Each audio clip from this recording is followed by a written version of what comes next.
Hey guys! Tonight we float away to the humid, salt-kissed shores of 19th century Hawaii, where messages crossed islands not by horse or train, but by brave souls in dugout canoes. The sky is streaked with fading gold, the palms creak softly, and waves roll in like whispers from the past. You kneel in warm sand, listening to the hush of distant paddles slicing through water. There are no buzzing phones, no mail trucks growling down asphalt, just you, the surf, and the soft, rhythmic slap of an outrigger skimming the tide. Now, before you get comfortable, take a moment to like the video and subscribe, but only if you genuinely enjoy what I do here. And while you're at it, drop your city and local time in the comments. I always love seeing where you're teaming from. Now dim the lights, maybe turn on a fan for that soft background hum, and let's ease into tonight's journey together.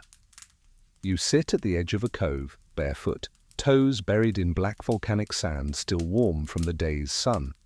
The sky is a deep indigo dome overhead, stars blink open one by one, and in the distance you see it, a narrow canoe gliding toward shore, its silhouette broken only by the smooth sway of its paddler. There's no rush, the tide's patient. The canoe moves like a thought, not a command. These paddlers are not here for sport. They are delivering messages, real mail, not postcards or bills, but folded tapa cloth inscribed with charcoal ink or leaf scrolls tied with fiber twine.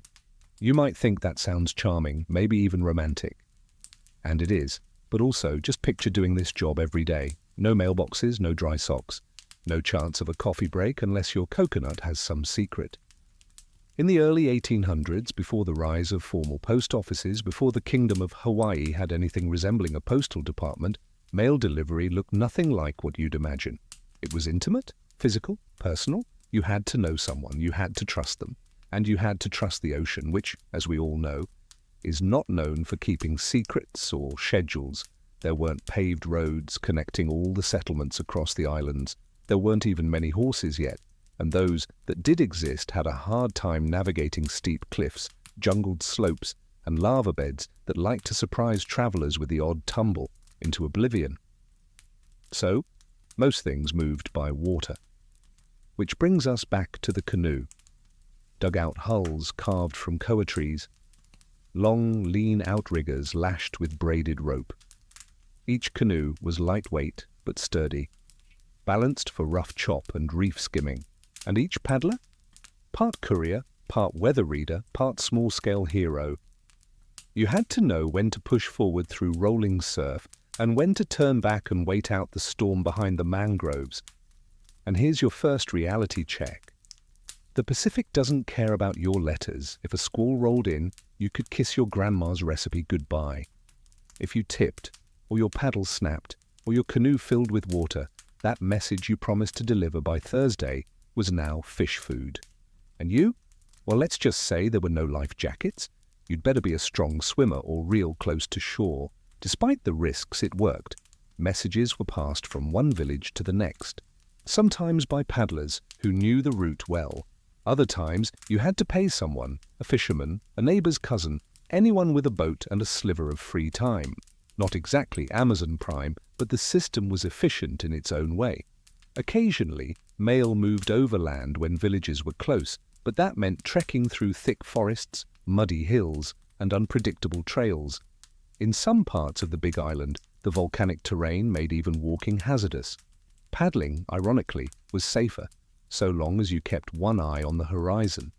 Now, historians still argue whether this was a formal system or more of a cultural patchwork, part necessity, part neighborly favor, part royal order. The Hawaiian monarchy would eventually centralize things, especially under King Kamehameha III in the mid-1800s. But even then, remote locations still relied on canoes well into the late century. The formal post office might have existed, but getting a letter to it, that still meant calling your cousin Keone with the canoe. There's something beautifully tactile about all this. Messages weren't typed, they weren't folded into crisp white envelopes. Sometimes they were scratched into bamboo, inked onto dried leaves, or burned onto bark. Some were verbal, entrusted to memory. You whispered them into a paddler's ear, and he whispered them again at the other end. Risky?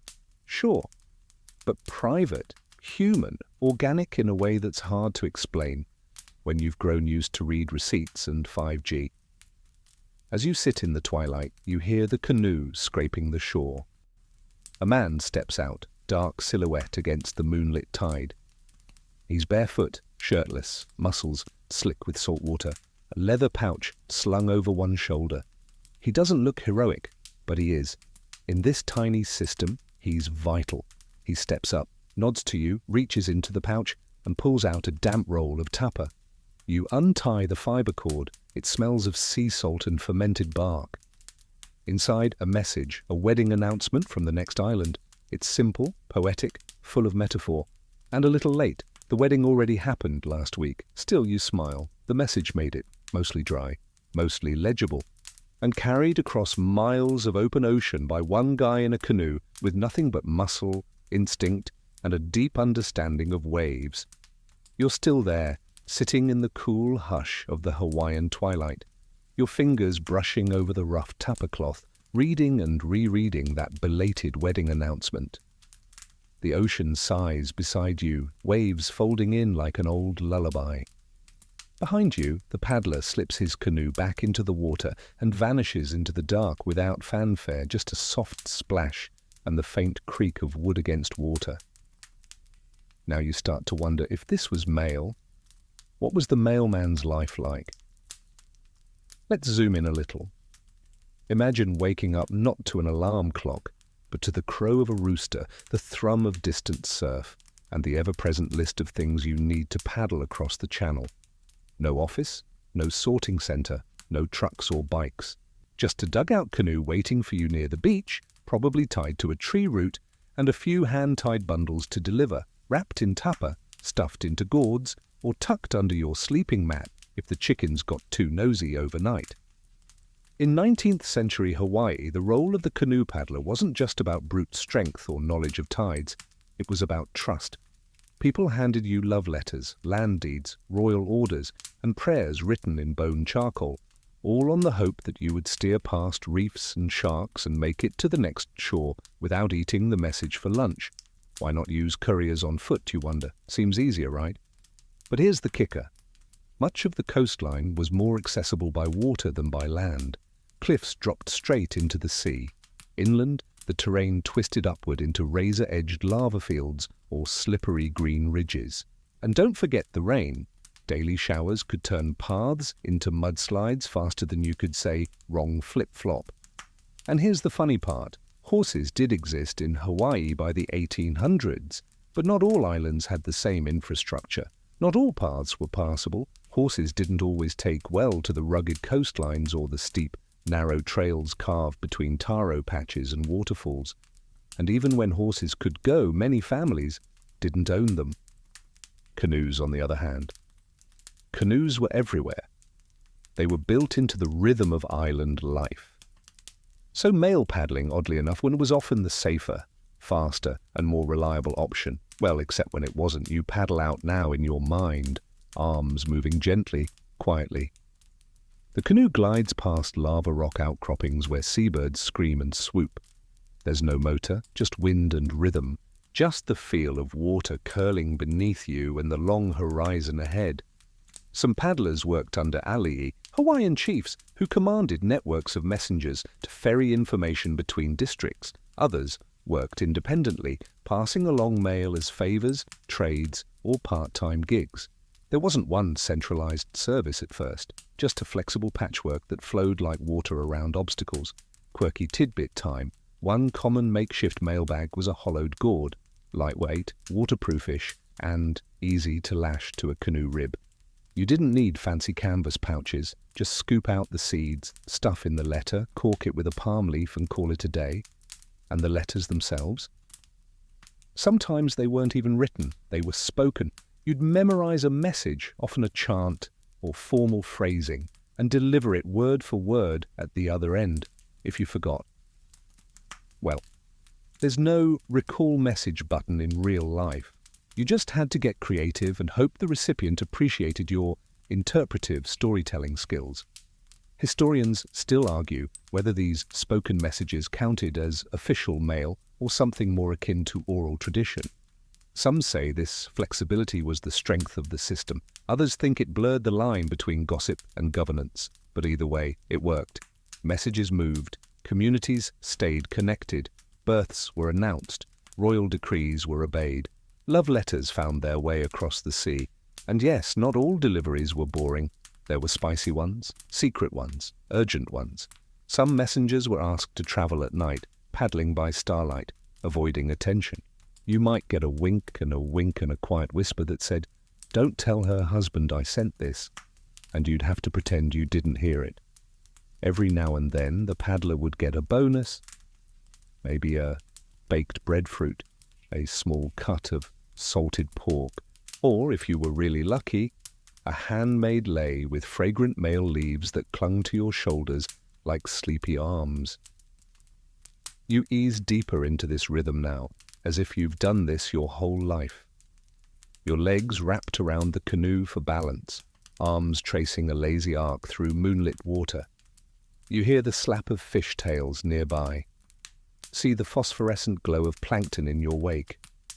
The island ahead is still dark, but smoke from a cooking fire curls into the sky. You know they're waiting for this message, and you know they'll ask if you've eaten. Delivering mail like this wasn't just about logistics, it was about relationships. You didn't hand things off to strangers. You passed messages to people you knew or at least knew of. Reputation mattered. If you messed up, word would spread faster than the letter you lost. Still, it's hard not to smile at the simplicity of it. No stamps, no sorting machine, no mailbox choked with supermarket flyers. Just one person, a canoe, and the open sea. You lean back, the paddle resting across your lap as the current carries you toward the shore. There's no rush. There's only time, and tide, and trust. You drift closer to the shore now, where morning begins to peel over the water like warm honey spilling down a dark bowl. The sky lightens. The breeze carries the faint scent of roasting breadfruit and wood smoke, and somewhere in the distance, a rooster gives the most dramatic wake-up call in Polynesia. You smile. He's early, or maybe you're late. It's hard to tell time when your only schedule is the tide. The canoe rocks gently beneath you, tethered to a crooked tree root along a crescent beach.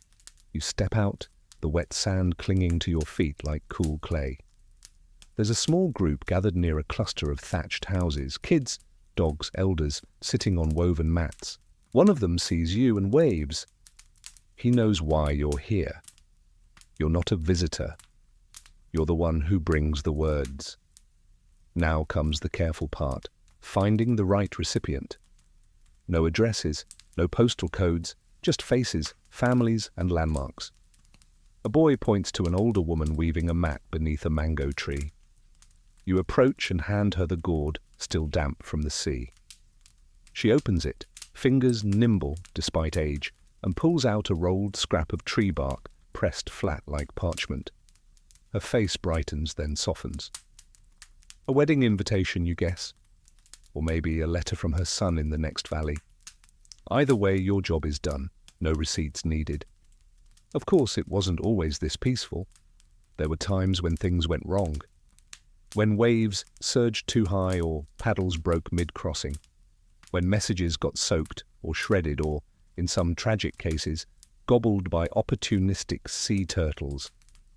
Okay, that last one's mostly a joke, but only mostly. Still, for all the hazards, this system endured. Hawaiians were master navigators, after all. Their ancestors had crossed thousands of miles of open ocean using only the stars, wave patterns, and bird migrations. Compared to that, a quick trip between islands to deliver a love note was a literal breeze. And here's where things get interesting. By the early 1800s, Westerners began arriving in greater numbers. Missionaries, whalers, traders, and with them came paper, ink, formal letters, and the idea that mail should be a structured, traceable institution. Suddenly, the laid-back canoe courier system started to look a little unofficial. Enter the missionaries. They brought more than Bibles. They brought correspondence, weekly newsletters from Boston, requests for supplies, updates to church headquarters. And once printing presses arrived in the islands, they began producing Hawaiian-language newspapers like Kālama Hawaii and Kei Kumu Hawaii. These papers were distributed from town to town, often via, yes, canoe. The paddlers adapted.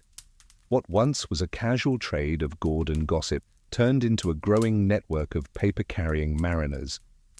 They didn't wear uniforms, they didn't clock in. But they were suddenly ferrying everything from hymn books to land deeds to mail-order receipts for bonnets and nails. This influx of written material changed the stakes. A ruined coconut letter might have just meant a missed birthday, but a soaked land deed? That was real trouble, so paddlers had to get more creative. They began wrapping documents in multiple layers of carpet cloth, sometimes even using oil to waterproof the outer layer. Some fashioned reed cylinders, others used gourds sealed with beeswax. The goal was simple: keep it dry, keep it intact, and keep paddling. Quirky tidbit: not all paddlers were men. In more remote villages, strong swimmers and trusted women were known to ferry messages along shorelines. They'd wrap their hair in fabric, tuck messages into their waistbands, and wade out barefoot to deliver notes with calm dignity. These women weren't part of any official system. They were part of the family web. And in places where everyone knew everyone, trust was more valuable than rules. And yet as the system expanded, so did its limitations. There were no fixed schedules. You couldn't guarantee next-day delivery. Sometimes a message would sit in someone's hut for a week, waiting for a cousin's friend's brother to make the trip across the channel. Other times, a paddler would deliver a message the same day, especially if it came with a sweet incentive like roasted bananas or a carved fish hook. Historians still argue whether this counts as a postal system in the strictest sense. Some call it pre-colonial communication infrastructure. Others say it was informal and too dependent on social networks, but regardless of the label, it worked. The villages stayed connected. The people stayed informed. And unlike modern spam folders, every message meant something. You run your hand along the canoe's side now, the grain of the koa wood smooth under your fingers. A soft creak reminds you it's time to go. There's another letter in your pouch, this one marked for a village up the coast, too far to walk, too easy to reach with paddle and tide.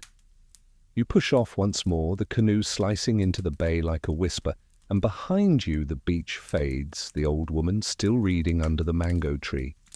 The canoe glides forward once again, its hull cutting a lazy groove across the mirrored surface of the morning tide.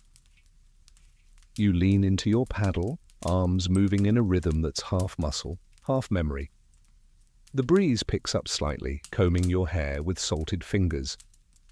The letter in your pouch is dry, tucked safely in a folded palm bundle, and you try not to think about the sharp rocks that line the reef just beyond the headland. You've made this trip before, but the ocean always finds new ways to test you, and this is where things get a little royal. You see, long before the missionaries ever showed up with crates of letters and theological newsletters, Hawaiian ali'i, royalty and high chiefs, had already established their own version of a postal system. It was simpler, sure, more flexible, but make no mistake, messages moved when the ali'i said so. And when the ali'i wanted something done, they didn't send a servant, they sent someone fast. You paddle around the curve of a small bay where volcanic cliffs rise like jagged teeth. In the time of Kamehameha I, this very shoreline might have hosted a royal messenger sprinting down the coast with a sacred chant to deliver, memorized word for word, rhythm for rhythm. Forget a syllable? That could be taken as an insult. Get the tone wrong? Even worse. Royal words weren't just messages, they were manna, spiritual energy, and passing them on required precision and respect. Now imagine you're a messenger for King Kamehameha II. It's the early 1820s. You receive a waxed gourd with a handwritten message, probably on imported paper, because by this time missionaries had introduced ink and presses. But the message is sealed with a royal sigil. That means it's not just important, it's taboo, sacred. Only the intended recipient is allowed to read it. Drop it, lose it, let someone else see it. That's not just clumsy, it's sacrilegious. Your delivery route? Across jagged coastlines, past angry pigs, over lava flows that steam when it rains. You don't ride, You run or you paddle. And you hope to the gods that the wind doesn't turn against you halfway across the channel. What's more, these royal mailmen, known as Ilele, were trained from a young age to be fast, silent, and observant. They had to memorize chants, genealogies, and political messages with zero room for error. If they delivered bad news, they had to be respectful. If they brought good news, they might receive a gift, a feathered cloak or a bowl of poi. But often, they just turned around and ran back. And here's the odd twist, they weren't alone. There were often runners posted at intervals, a bit like a relay system. You'd pass the message to someone fresh who would continue the route. No batons, just scrolls. And you never questioned the content. That wasn't your job. Your job was to deliver quietly, quickly, with reverence. Historians still debate whether this royal network could be called a true bureaucracy. Some claim it lacked the permanence and hierarchy of Western mail systems. Others argue it was highly sophisticated, flexible, decentralized, but absolutely effective. Either way, the Ali'i got their letters, and that's what mattered. As you paddle onward, you spot an old ahu, a sacred rock altar on the shore. It's partly collapsed now, swallowed by vines and time. But in the 19th century, a messenger might have stopped here to whisper a prayer before crossing to another district. The boundaries between lands, called moku, weren't just political, they were spiritual. Crossing them with royal mail meant crossing into another chief's authority. You needed protection. Even if it was just a whispered chant and a lucky kukui nut in your pouch. Now let's not romanticize this too much. It was still exhausting. You were still soaked half the time. And sometimes people didn't want the messages you were delivering. One day you're handing someone a letter confirming a land grant. The next, you're showing up with an order to vacate their house and give their pigs to the chief next door. Not exactly thank you note material. And then there were the politics. Even in paradise, people grumbled about power. There are oral histories, half-whispered, half-sung, that tell of messengers deliberately delaying delivery. The tide was bad, they'd say, or the pigs got loose, but really they were stalling, letting their favorite chief buy time, sway an argument, delay a decision. Was it corruption? Was it loyalty? Historians still argue about that too. Some see it as a flaw, others as a clever form of resistance in a world where power didn't always flow in one direction. You pause now, mid-stroke, and float for a moment beneath a sky turning lavender with midday haze. A turtle surfaces nearby, just the dome of its shell, the blink of its eye. You nod in respect. Some paddlers believed seeing a honu on a delivery route was a sign of safe passage, a kind of watery thumbs up from the spirit world. You glance at the pouch, resting between your knees. The letter inside is still dry, still whole, and still waiting to change someone's day. It's funny, you think, how something so simple, just words folded and carried, could move across ocean channels, through royal courts, and down through generations. But that was the power of the paddle, of the quiet canoe, of the salt-washed courier with a message in his hands and the sea on his side. You paddle gently along the coast now, where black rock cliffs give way to long stretches of golden beach. The sun hangs lazily overhead, filtering through the soft canopy of breadfruit and ironwood trees. The water beneath you is impossibly clear, and the coral reef flickers in orange and blue patches beneath your canoe. The paddle dips, swirls, rises again. There's no urgency, only rhythm. As the shoreline curls around a bend, you begin to notice something different.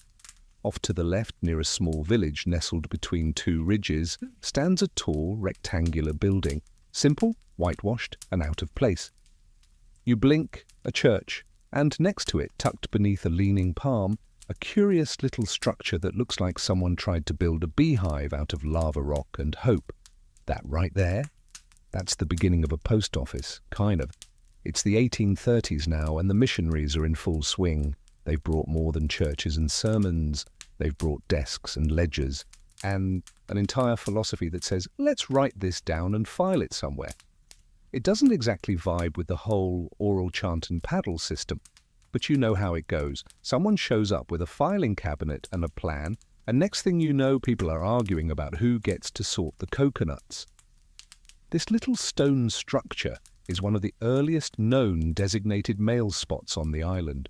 Not an official building, not yet, but a place where mail, real paper mail, could be picked up or dropped off. No stamp, no window clerk, just a shaded overhang, a few bundles tied in carper cloth, and someone sitting nearby who kind of knows who wrote what to whom. You pull up your canoe slowly, dragging it onto the sand with a soft scrape. Nearby, two children chase each other with pandanus fronds, while an older man, bare-chested and sun-darkened, tends to a basket full of dried ulu chips. He nods at you. He knows why you're here. This village has become a stop on a semi-regular route. Not official, not enforced, but habitual. Paddlers like you have started to appear at the same places, on the same days, and a rough kind of schedule has formed. No one wrote it down, but everyone seems to know it. You hand the man a gourd bundle, and he exchanges it for another, this one headed for the far side of the island. You tuck it beneath your seat, along with the one you're still carrying from the last stop, your canoe's becoming a floating inbox. You resist the urge to paddle straight home and pretend you got caught in the tide. The temptation is strong. Here's something you wouldn't expect. Missionaries brought with them the idea of formal addresses, but they didn't stick right away. Most letters still had instructions like, for the taro farmer who lives near the third breadfruit tree, or to the girl whose singing voice is like honey but sharper. You had to know the community. If you didn't, well, good luck. It was less of a postal route and more of a gossip-based treasure hunt. Meanwhile, paper itself was a precious commodity. It came by ship from Boston or California and had to be stored carefully. Some people reused paper multiple times, writing between lines or over faded ink. Others turned to old ways, writing on bark, leaves, even fish skin if they were desperate. In one recorded instance, a letter was scratched into a broad lauhala leaf, folded and sealed with beeswax. Which brings us to today's quirky tidbit. In a few rare cases when no paper or leaf could be found, people wrote messages onto the sides of coconuts. Yes, coconuts. Durable, waterproof, and conveniently buoyant, just in case your messenger fell asleep and dropped it overboard. More than one letter in a coconut is rumoured to have made it safely across the channel, much to everyone's surprise, including the fish. Now let's not over-romanticize it. Coconut mail was a novelty, a backup plan. But it speaks to the ingenuity of these islanders who didn't let a little thing like no envelopes stop them from staying connected. Today, you'd text someone, then call them, then panic if they didn't reply within 6 minutes. Back then, you carved a poem into a coconut shell and prayed the guy paddling it had good aim. Historians still debate whether this kind of improvised messaging counted as official communication. Some say it was an embarrassment to colonial record keepers. Others say it was proof that indigenous systems could adapt without losing their essence. And maybe both are true. You glance down at your cargo now, 3 messages, each in a different wrapping, one in folded bark cloth, one in a fish scale pouch, and the last and most ridiculous in a carved gourd that smells strongly of smoked octopus. You hope that one's not going far. The scent is memorable. The sun begins to drift downward. Afternoon light dapples the surface of the water as you push off from the village. Ahead, the sea is calm, for now. But you know it can change with startling speed. Winds shift, swells rise, reefs appear out of nowhere, jagged and gleaming. And yet, you keep paddling. Not because it's easy, not because you're paid well, but because someone, somewhere, is waiting for a message, a name, a date, a reminder that they are seen. And maybe that's what all mail is, really. Proof that someone thought of you and went through the trouble to make sure you knew it. You pass another paddler going the opposite direction. He lifts his paddle in silent salute. You nod, no words needed, just the understanding of shared effort. Shared ocean. Shared purpose. You adjust your grip on the paddle, dip it into the sea, and let the current guide you toward the next cove, the next waiting face, the next quiet exchange in this watery chain of messages. The afternoon sun sinks just a little lower as you round the next outcropping, the water turning from pale turquoise to a deeper, cooler blue. Your arms ache just a little from the slow churn of the paddle. But it's a good ache, familiar, the kind that settles into your bones and lets you know you've earned your place out here. The coastline is quieter now, the wind softer. Just the occasional call of a minor bird in the trees and the distant thump of drums from a village farther inland. You think about the weather, not in the idle, should I bring a jacket way, but the kind of thinking that means everything when you're floating between islands with messages wrapped in bark cloth and no plan B. That's why today's theme, let's call it storm season shenanigans, is a gentle reminder that sometimes the ocean wins. And the Hawaiian mail system? It had to know when to sit down and wait it out. Storms were a regular feature of island life, especially during the wet season, when the skies could go from postcard perfect to soul-crushingly grey in minutes. For paddlers like you, this meant a delicate game of judgment calls. Is that just a rain cloud or a full-blown squall? Is the wind shifting off the cliffs, or does the reef ahead signal trouble? You weren't a sailor exactly, but you had to think like one. Here's where things get a bit chaotic. Unlike the tidy postal systems developing in the US and Europe, Hawaii's Canoe mail didn't have a contingency plan for weather delay. You couldn't just radio ahead. No one was tracking your canoe with a little blinking dot on a screen.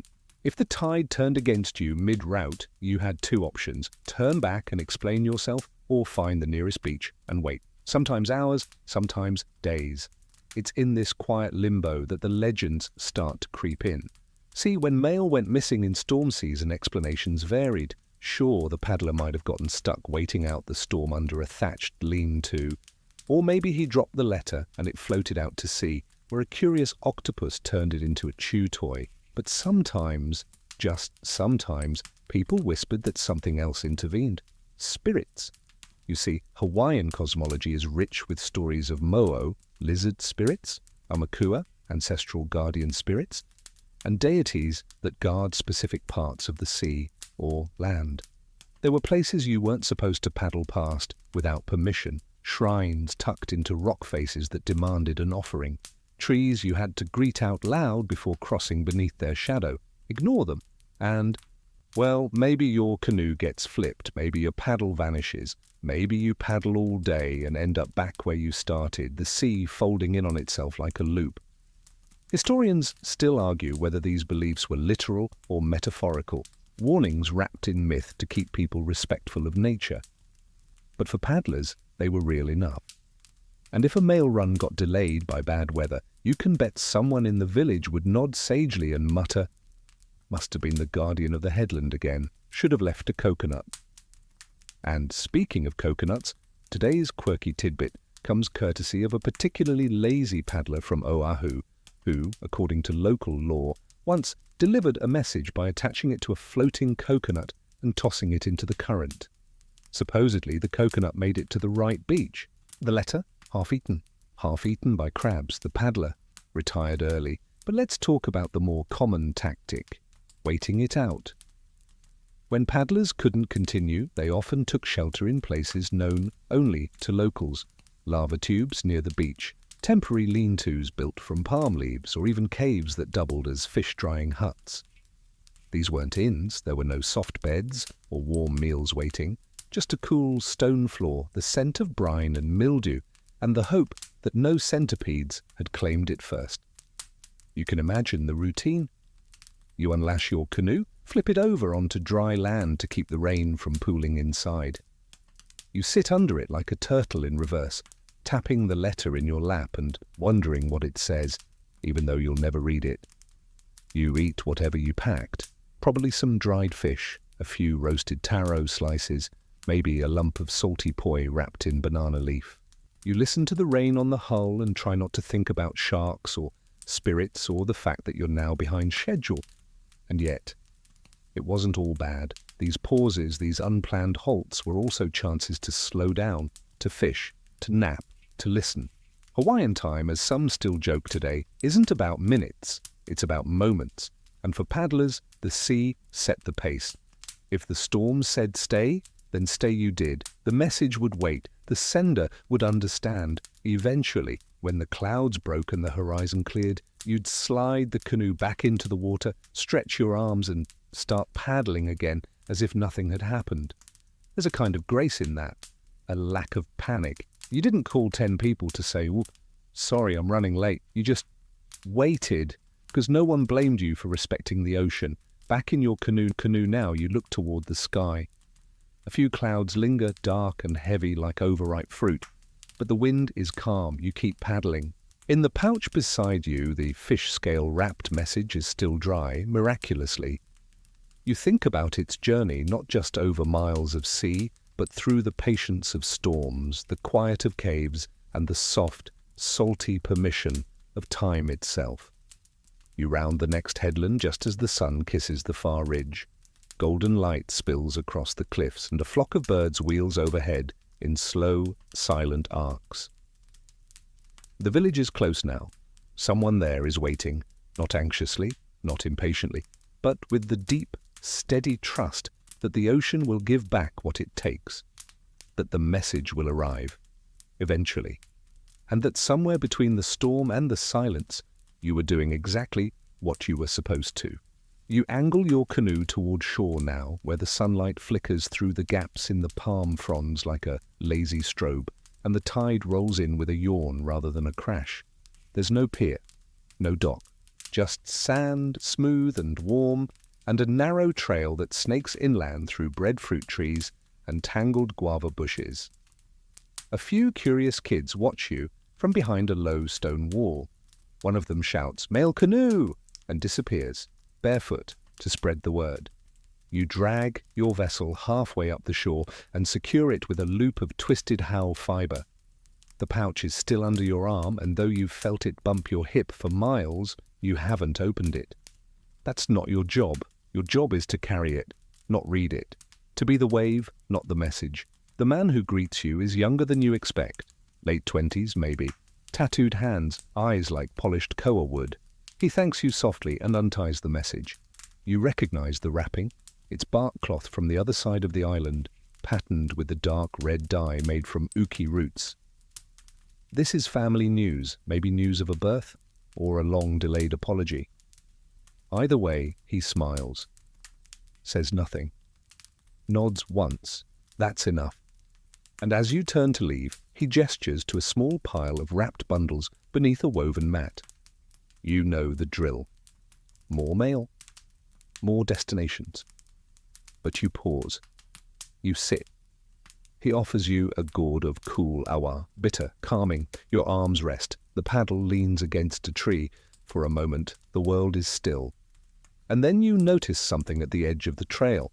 A low stack of lava stones worn smooth by wind and hands and time. A marker. But more than that, a mailbox, Hawaiian style. This is where we dig into one of the strangest, most charming quirks of 19th century Hawaiian mail delivery, the lava rock drop-off. Long before the idea of a post office with a clerk and a counter and a big bin marked outgoing, there were rocks, carefully arranged, half hidden along footpaths, tucked into cliff bases, or balanced at the edge of the beach.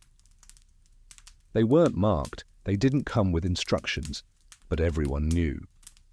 If you had a message to send and no paddler around, you left it here, tucked between stones wrapped in leaves or bark or cloth, sometimes weighed down with a small coral pebble. It wasn't locked, it wasn't secret, but it was respected. No one took a message that wasn't theirs. You only opened the bundle meant for you, and if you were a messenger, you took anything that matched your route. Historians still argue whether these drop spots were officially sanctioned by local chiefs or just evolved naturally. Some say they were suggested by early ali'i as part of a broader communication plan. Others think it was just one of those things that communities create when no one's looking, something organic, practical, and quietly brilliant. What we do know is that they worked. One particularly famous lava drop was located on a cliff edge near what's now Kealakekwa Bay. Paddlers traveling between Kona and Hilo would often pull over. Yes, you can pull over in a canoe and check the rock. If there was mail, they'd take it. If not, they'd leave behind whatever they had that might belong to someone inland. Occasionally, they'd leave food as well, or a shell necklace, or news scrawled onto thin wood slats, tucked into a split bamboo case. You walk over to the one in this village now. It's been here for generations. Kids climb on it when no one's looking. Elders still tap it 3 times before leaving a message. Superstition? Maybe. But the system never failed. And here's today's quirky tidbit. There's a story, half real, half legend, about a love letter left in one of these stone piles during a rainstorm. The message, inked onto kapa with charcoal, was for a woman whose family had forbidden her from marrying the messenger. He paddled across a swollen bay, nearly lost his canoe twice, and left the letter in the rock pile. She found it the next morning, just as the ink was running into black smudges. She read it anyway. Understood enough. And 3 days later, she was gone. Joined him on the other side of the island, married him, raised pigs and 4 children. The rock pile still stands, and some say their grandchildren still leave flower leis there every spring, just to keep the story alive. You brush your fingers lightly across the top of the lava stones. They're warm from the sun, pitted and rough, but comforting, like the backbone of an island that's always known how to wait, how to hold something precious, how to let go of it again. You tuck one of your outgoing messages into the crevice between 2 rocks, using a sliver of driftwood to mark its sender. The wind catches a corner of the bark wrapping, but the stone you place on top holds it firm. You whisper a little mahalo under your breath, not because you have to, but because it feels right. Like knocking on a door before entering a room, even if no one's there. It's quiet here. You sit back for a moment on the worn grass beside the pile. Watch the clouds stack on the horizon like lazy sea foam. You can hear the paddlers coming before you see them, the rhythmic splash of oars, low voices, and the creak of canoes nudging over the reef. They pull in and tie off beside yours, nodding in greeting, one pulling a folded bundle from a gourd slung across his back. The unspoken system kicks in like clockwork. One of them checks the rock pile, another scans the bundles waiting in the shade. Names are called, pouches are passed hand to hand. There are no uniforms, no stamps, no paperwork, just trust. This whole operation rests on a shared understanding that letters matter, not just the words, the act of sending them, of receiving them, of believing deep down that it's worth the trouble. You think about modern mail, about junk flyers and plastic-wrapped catalogues and final notices from places you don't even remember visiting. And then you think about this, about messages wrapped in bark, hidden in rocks, sung across valleys, carved into coconuts. And you wonder if maybe we lost something when we made it all too easy. Historians still debate whether these lava rock mailboxes were truly widespread or just romanticized by later accounts. Some say they were used only in certain districts. Others argue they were everywhere but disappeared quietly once Western infrastructure took over. Maybe the truth is somewhere in between, like so many things. But what matters most isn't the scale, it's the spirit. You rise, stretch, and return to your canoe. A few new bundles rest inside it now, wrapped, tagged with names, some even painted with tiny symbols you recognize from older stories. You'll carry them forward, across a channel, around a reef, under a sky that doesn't care how tired your arms are, because someone's waiting. And they'll know when they see you pulling into the shore, when they spot the curve of your canoe against the tide, that something they've been hoping for is finally arriving. Maybe it's an invitation, maybe it's forgiveness, maybe it's a single line scrawled on a leaf that simply says, "I'm still here." You grip your paddle again, the wood smooth against your palms. The rock pile stands behind you, silent and sturdy, and the sea, your endless, impossible highway, beckons ahead. So you launch back into it, not for glory, not for pay, but because in this odd beauty beautiful network of waves and rocks and messages, you are the link that makes it all work. You paddle along the coastline again, this time following the long sweep of black sand that stretches toward the headland. The waves here are heavier, their rhythm deeper, less of a splash, more of a heaving breath. The current tugs at your canoe in subtle ways like it's testing your grip, reminding you who's really in charge out here. You keep paddling, the horizon stays steady. This next leg of the journey, it's not short.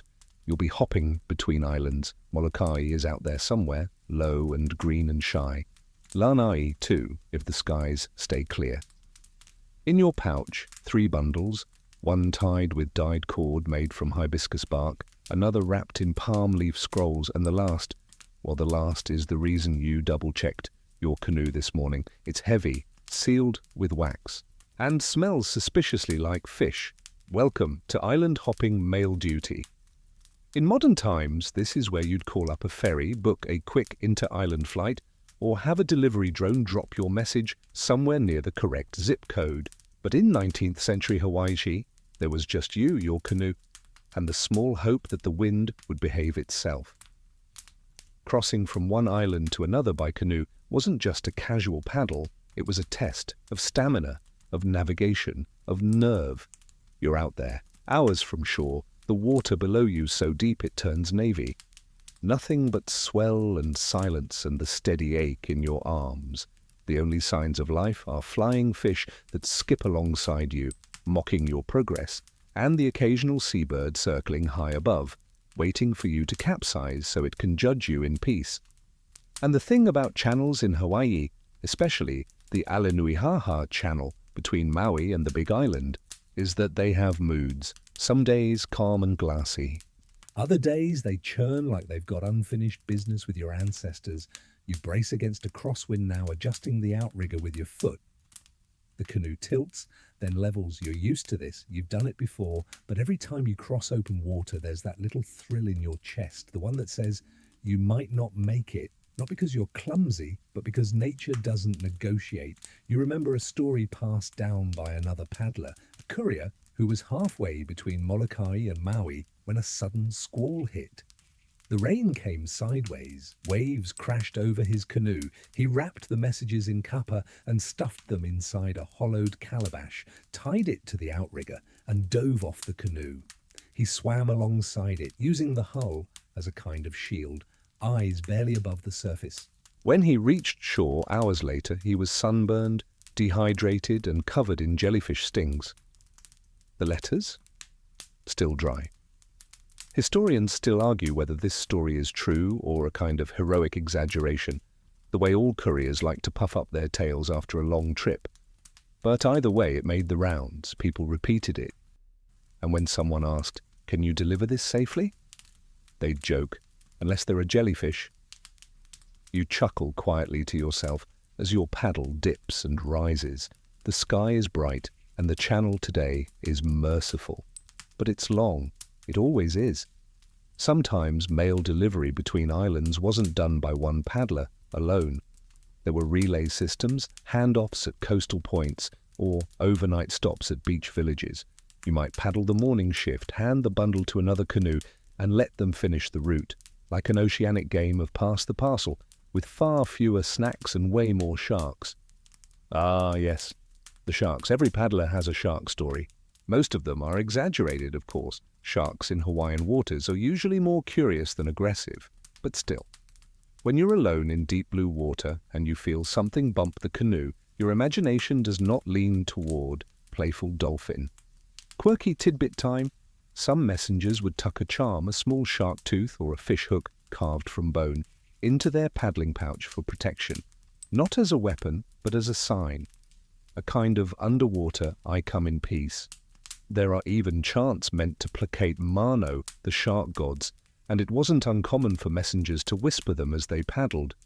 You whisper one now, not because you believe in sea gods necessarily, but because, well, it can't hurt. As the far shore begins to appear, faint but real, you feel the shift. Your shoulders loosen. The wind softens. The sea calms like it's letting you go. The last hour is the easiest. You coast, not fast, but steady. Ahead, the island rises, green cliffs, waterfalls like silver threads, and a small cove where 3 canoes are already tied off. People gather near a fire pit. Someone waves. You've made it. You slide onto the beach, your canoe sighing against the sand. A girl approaches. She's young, maybe 12, with a woven satchel across her chest and bare feet coated in red dust. She points to your pouch. "You have something for my auntie?" she asks. You nod, hand her the bundle. She inspects it like a royal decree. Then she tucks it into her satchel and runs uphill, shouting behind her. She's gonna cry when she sees this. You don't ask what's in it. You never do. Instead, you sit. Let the sun dry the salt on your arms. And you smile. Not because it was easy, but because it mattered. You got it there. And tomorrow? You'll paddle back the other way, the sea, waiting with new messages, new risks, and the same ancient promise. As long as people have words to share, someone will carry them, even across oceans. The next morning starts slowly, with pale light bleeding into the sky like watercolor. You wake beneath your overturned canoe, stretched out on woven lauhala mats that still smell faintly of fish and damp wood. Your shoulder aches from yesterday's crossing, but there's no rush. You listen to the sea, the birds, the rustle of a pig snuffling through fallen mangoes nearby. A quiet kind of busy. And before long, it's time to go again. Today's delivery is shorter, coastline hopping rather than island hopping, but still the route brings a peculiar challenge. There's no village at your next stop, no fire pit, no homes, not even a hut, just a stretch of jagged rock constantly soaked with spray and one very specific pile of stones, because, believe it or not, the mailbox was a rock. You laugh softly at the thought as you guide the canoe out past the breakers. The phrase sounds absurd in the modern world where mailboxes come in bulk plastic and lean sideways on suburban curbs. But here, in this tucked-away corner of paradise, the rocks knew things. You paddle west, hugging the shore, watching as the cliffs rise beside you, black lava ridges draped in tangled vines and the occasional goat that looks deeply unimpressed by your presence. It's not far now, just a few more bends. And then you see it. A small cove, barely wide enough for your canoe. No beach, just slick lava ledges worn smooth by generations of footsteps and salt. You time your entry with the waves pulling in on the back of a swell and hopping out as the canoe bumps lightly against the stone. No need to tie it off. You won't be long. The rock mailbox is exactly where it's always been, tucked into a natural shelf halfway up the cliff.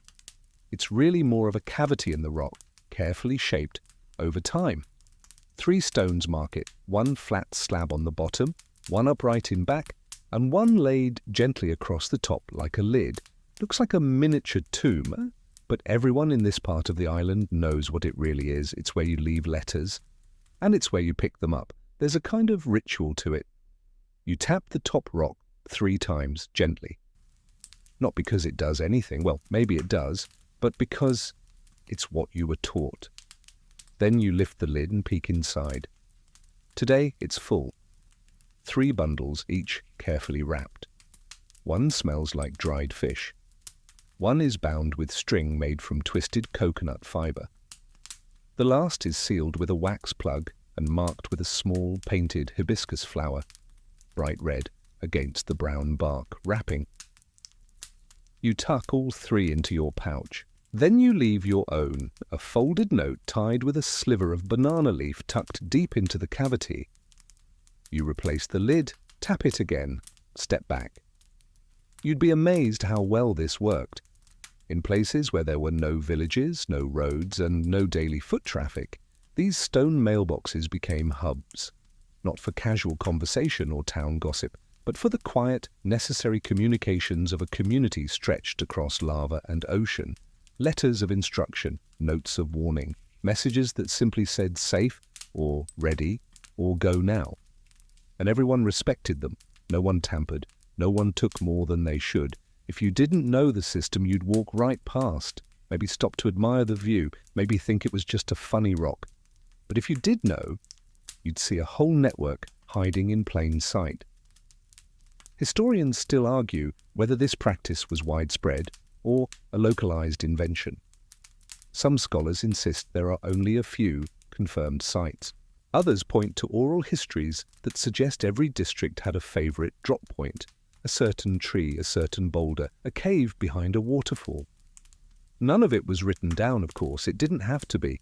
The landscape held the memory. Quirky tidbit: one recorded messenger, an older paddler from the Puna district, claimed he used to leave tiny coral statues as confirmation that he'd picked up a letter, 1 for yes, 2 for delayed, 3 if, recipient not found. No one could ever confirm this system existed widely, but years later, hikers did find clusters of coral figures tucked into lava crevices near several mail routes. Coincidence? Or clever code? Back in your canoe now, the pouch feels heavier than before. Not because of weight, because of meaning. You paddle out again, letting the current push you away from the rocky mailbox. The wind picks up slightly, rustling the fronds overhead and spraying a fine mist across your skin. You taste salt on your lips, breathe deep and press forward. You don't know what's in the bundles exactly, but you know what they are. Their effort, their trust. They're someone's decision to share a thought across miles of sea, knowing it might not be answered for days or weeks, but still, they sent it. And you're the thread, the human thread that ties one stone to another, one voice to another, one heartbeat to the rest of the island chain. You smile, adjust your grip, and paddle toward the next shore. The breeze carries the scent of salt and ironwood as you make your way toward the next inlet, the sun sliding westward in slow, syrupy arcs. Your paddle dips quietly, rhythm steady, muscles moving without thought.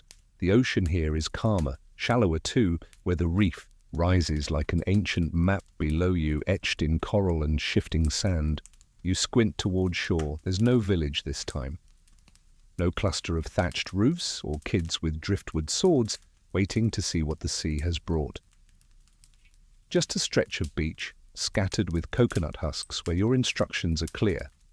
Deliver to the man with the red canoe and the wooden fishing spear.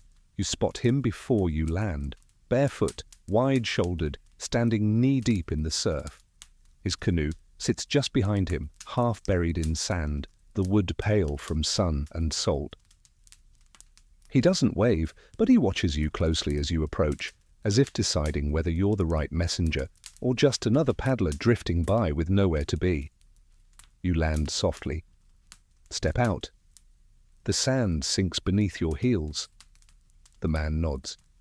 You brought the coconut? And you almost laugh. But you nod too.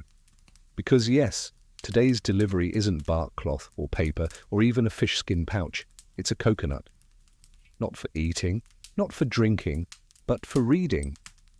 You reach into the canoe and lift it, a large, dark coconut, smooth and round, with faint incisions circling its midsection. It's been scraped down to reveal pale fibers beneath the husk, then carved, carefully, laboriously, with lines of old-style Hawaiian script. The text spirals around the nut like a slow-motion chant, each curve a syllable, each gouge a heartbeat. You hand it over. The man turns it in his hands like it's something sacred. And maybe it is, because believe it or not, coconuts as mail weren't just some romantic anecdote. They were real, functional, and occasionally even preferred, not often, of course. Writing on a coconut takes time and skill, and more than a little persistence. But if you lived in a region where paper was scarce, bark cloth was spoken for, and fish skin scrolls just didn't cut it, well, the humble coconut became your canvas. Quirky tidbit: there are at least 3 confirmed historical letters delivered by coconut in Hawaii during the mid-1800s, 2 for fun, 1 deadly serious. That serious one, a plea for help from a family stranded inland after a flood, etched by a teenage girl who'd watched her parents try and fail to scratch a message into driftwood. The coconut made it. So did the rescue crew. The letter is still kept, split in half and mounted on a wall in a dusty office on the Big Island. You watch the man now as he studies the message. His lips move slightly, reading aloud, too softly for you to hear. Then he nods again, steps forward, and offers something in return. A gourd, small, tightly sealed. "For the woman in Hana," he says. "She'll know." You take it without question. The way of the messenger isn't to pry. Historians still debate the frequency of coconut mail. Some claim it was a novelty, a desperate solution when nothing else was available. Others argue it was a deliberate choice in regions where durable materials were valued over delicacy. One thing's for sure, coconuts are waterproof. They float, and they can take a beating, which makes them, in many ways, the perfect tropical data capsule. You set the gourd beside your paddle, adjust the weight of your pouch, and turn to go. But the man catches your arm lightly, just 2 fingers on your elbow. His eyes are steady. "She wrote this herself," he says, lifting the coconut. "Took her 3 days." Then he lets go. Just that. No explanation, but enough. You push off again, the tide helping you back out. The canoe slides across the reef shallows like it's been doing this for centuries, because it has. You wonder what the message said, not the words exactly, but the feeling. Was it love, regret, a warning, a long joke with a punchline, 3 days paddle away? You'll never know. And that's okay. Your job isn't to know. Your job is to carry, to protect, to paddle, and maybe, just maybe, to smile when someone uses a coconut, to say something they couldn't say any other way. You think about the girl who etched the flood warning, the teenager who saved her family by turning a fruit into a cry for help. You wonder how her hands felt afterward. Cramped? Sore? Empowered? You paddle harder, the gourd bumping softly against your knee. The wind has shifted, the tide has turned, and your next stop is waiting. You paddle on. You paddle deeper into the wind now, the current a bit more stubborn than before, nudging your canoe off course, as if the sea has something else in mind for you today. But you've paddled in worse. You lean into it, shoulders steady, the soft slosh of water against the hull, keeping time like a lazy drumbeat. The gourd rests beside you, the woman in Hana somewhere beyond the bend, and above you clouds stack like folded tapa, thick and quiet and watching. But tonight's delivery isn't just about where you're going. It's about how you're getting there. You're paddling into nightfall. And that means it's time to light the torch. Not for drama, though, let's be honest. Paddling across a moonlit bay with a flaming torch is very on-brand for theatrical flair, but because without it you'd be guessing your way through shallow reefs and unpredictable tides. And that's not a game you want to play in the dark. So you stop, gently rocking in the surf, and reach beneath the seat of the canoe for your kukui torch. A bundle of dried candle nuts strung on a thin piece of wood, wrapped in kapa, dipped in oil, and bound tight. You strike a spark from a piece of stone, and after a breath or two it flares to life, smoky, flickering, and golden. You raise it high. The flame crackles softly, lighting the curves of the canoe, the glossy sheen of the gourd, and the glint of the salt crystals in your hair. The shoreline ahead is a jagged silhouette, and the water beneath you turns black, except for the long shimmer cast by your flame. This is how night mail travelled. You wouldn't always paddle after dark, but sometimes you had to. Maybe the message was urgent, maybe the tide was right, maybe you'd spent the afternoon stuck beneath a tree, waiting for the rain to stop soaking your one dry cloth. Either way, once the sun dipped behind the hills, the only thing guiding you forward was the torch and your instincts. And those instincts had to be sharp. The ocean at night changes, it hushes, it deepens. Familiar rocks vanish, and the waves feel thicker, like the sea is holding its breath. The stars help, sure, but only when the sky is clear. On cloudy nights, or when the moon is new, you paddle in near total darkness, and the torch becomes everything. Historians still argue how widespread night paddling was for messengers. Some claim it was common practice during wartime or when chiefs demanded secrecy. Others say it was rare, reserved for the most skilled and trusted couriers, the ones who could read the stars, hear the change in wave pitch, and smell rain 3 islands away. Either way, the image lingers. A lone canoe slicing through dark water, flame flickering, carrying words that couldn't wait until morning. And here's your quirky tidbit for the night. In some districts, paddlers used to chant softly to themselves as they travelled after sunset, not just for rhythm, but to signal their presence to any nearby spirits. You weren't alone on the water, they believed. The night sea had company, and sometimes a song was the difference between a safe trip and a strange detour you couldn't explain. You chant now, not a real chant, not one of the old ones, but a hum, low and even, just to keep your breath steady. The flame dances. The reef shifts beneath you. You recognize a cluster of black rocks to your left, a sign you're nearly there. And then you see it. A single torch flickering on shore. She's waiting. You steer toward the light, your own flame guttering slightly in the wind. The waves grow gentler, the water shallow. And then your canoe kisses sand soft and slow, like it's been aiming for this place all night. She's standing barefoot, holding a torch of her own. Her hair is braided, silver, threaded through black. She doesn't ask who sent the message. She just reaches forward, takes the gourd from your hands, and presses her forehead gently against it.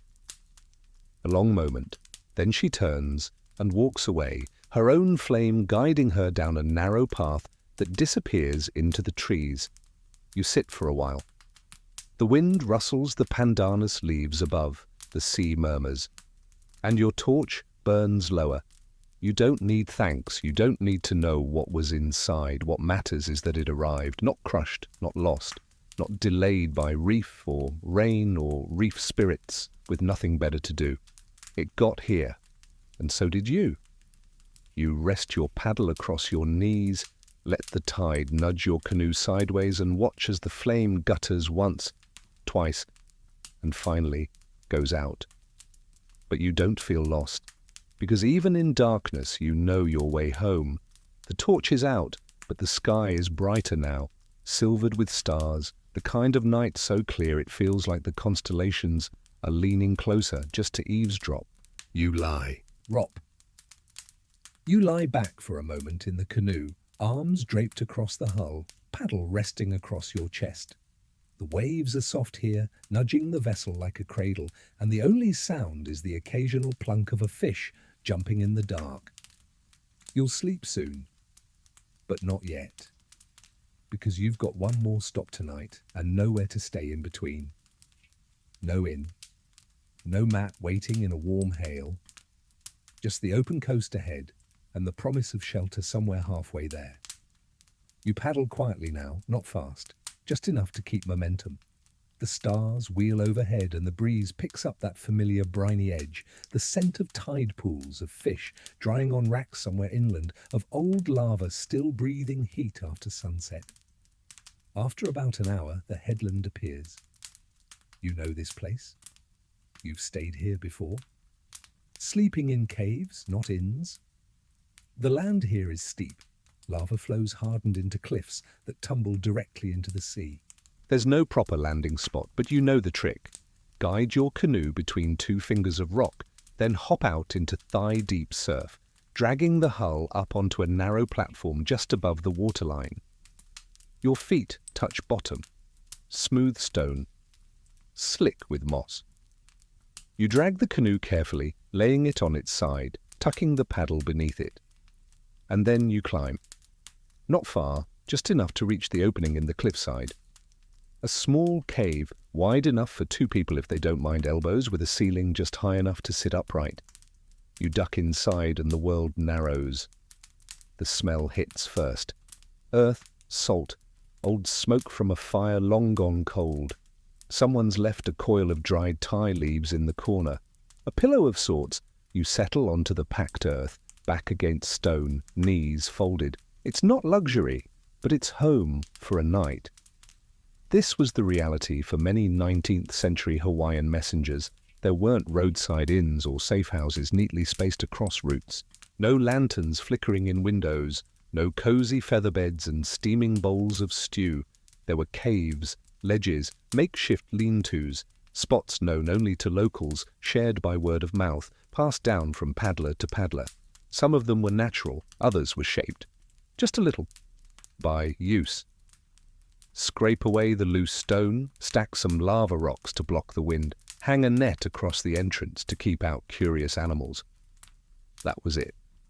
Your overnight stay. If you were lucky, you found an old torch stub or a dried mango peel left behind, a sign someone else had made it through. Historians still debate how these cave shelters were chosen. Some think they were originally fish-drying spots repurposed by couriers. Others believe certain caves had deeper significance, locations tied to ancestral spirits, chosen not just for convenience, but for protection.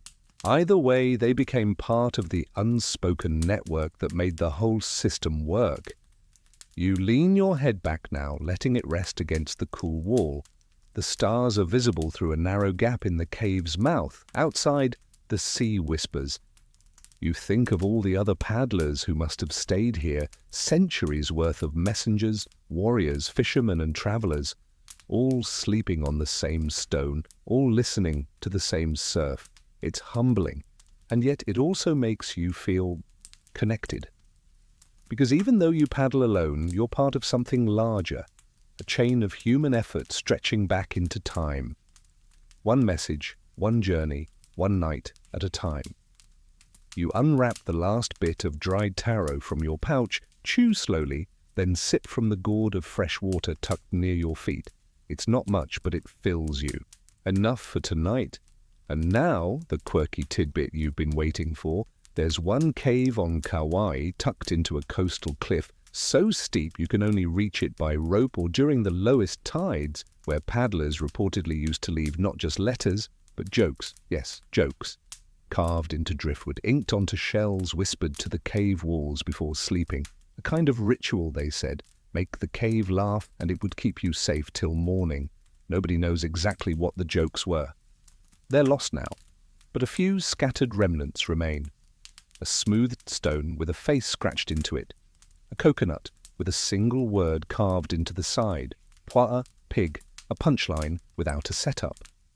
You smile in the dark, imagining a tired courier muttering some ridiculous one-liner into the shadows before curling up for the night.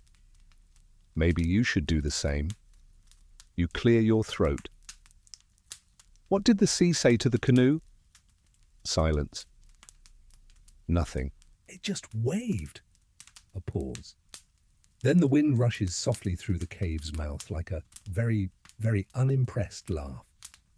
You lie back on your mat of Thai leaves, arms folded behind your head, and let your eyes close. Tomorrow you'll paddle again, but tonight this stone is your bed, the waves your lullaby, and the cave, well, the cave has your back. You wake before the sun, the world still wrapped in blue shadow. The cave is quiet, but the ocean isn't. It murmurs outside like an old friend pacing the floor, waiting for you to get up. You stretch, bones creaking, spines stiff from sleeping on packed earth and woven ti. The scent of salt and dried algae still clings to your skin, and the morning breeze slips in through the rock's narrow mouth, nudging you awake without asking. You pack up in silence, fold the mat, check the canoe, touch the smooth stone at the cave's entrance, once for luck. And just like that, you're paddling again. The horizon warms slowly. Pale pink, bleeding into orange, then gold. The stars vanish one by one like candles being snuffed. The sea is flat this morning, grateful maybe, for last night's joke. In your pouch, a new bundle, pale, crisp, carefully folded. It's wrapped in something different today, something that crinkles as you handle it. It smells faintly of wood smoke and fermented fruit, and when you look closer, you see it's kapa, real kapa. Not just any cloth, but a sheet of lovingly beaten tree bark, smoothed and dyed, stamped with repeating geometric designs. A message wrapped in textile. Welcome to the quiet world of kapa cloth wrapping, a form of communication so tactile so specific that even the wrapping itself spoke before the message inside was ever read. You paddle slowly as the cliffs roll past. The sun lifts higher now, sending a rippling path across the water in front of you. You think about all the hands that might have made this piece of kapa. First, someone had to strip bark from the walkie tree, then soak it, beat it for hours with a wooden mallet, stretch it, dry it, dye it, sometimes stamped with a carved bamboo tool, sometimes painted freehand with juice from roots or berries or charcoal. And why all this effort? Because the message inside mattered, and the way you delivered it mattered too. Historians still marvel at how much Hawaiian messaging systems relied not just on the words, but on the presentation of those words. A letter wrapped in plain bark cloth meant business, but one wrapped in kapa, especially dyed kapa, signaled something important. News from a chief, a message of mourning, a declaration of love, or sometimes all three. Today's bundle is stamped with dark triangles and rows of crescent moons. You've seen this pattern before. It's used in ceremonial contexts. It doesn't say what's inside, but it says what's inside. You tuck it carefully beneath your paddle and keep moving. In some regions, the messengers didn't even need to speak when they arrived. They'd simply present the package. The recipient would look at the cloth, feel the weight, maybe smell the ink, and know what to expect. Grief, joy, ceremony, silence. The language of fabric, spoken before a single word was unwrapped. There's a story from Maui, probably more legend than fact, of a woman who received her lover's final message wrapped in kapa, stained with red hibiscus. She opened it, saw only one word, mo, sleep, and wept for 3 days. She knew he was gone. And the cloth, not just the message, told her so. Quirky tidbit for today: in at least one district on Molokai, messengers were forbidden from touching dyed kapa with bare hands. They had to use banana leaves to carry it, or risk disrespecting the message's mana. It wasn't superstition, it was sacred etiquette. You reach the shore just before midday. This village is small, just 5 houses, 3 dogs, and a dozen chickens who take their security detail job way too seriously.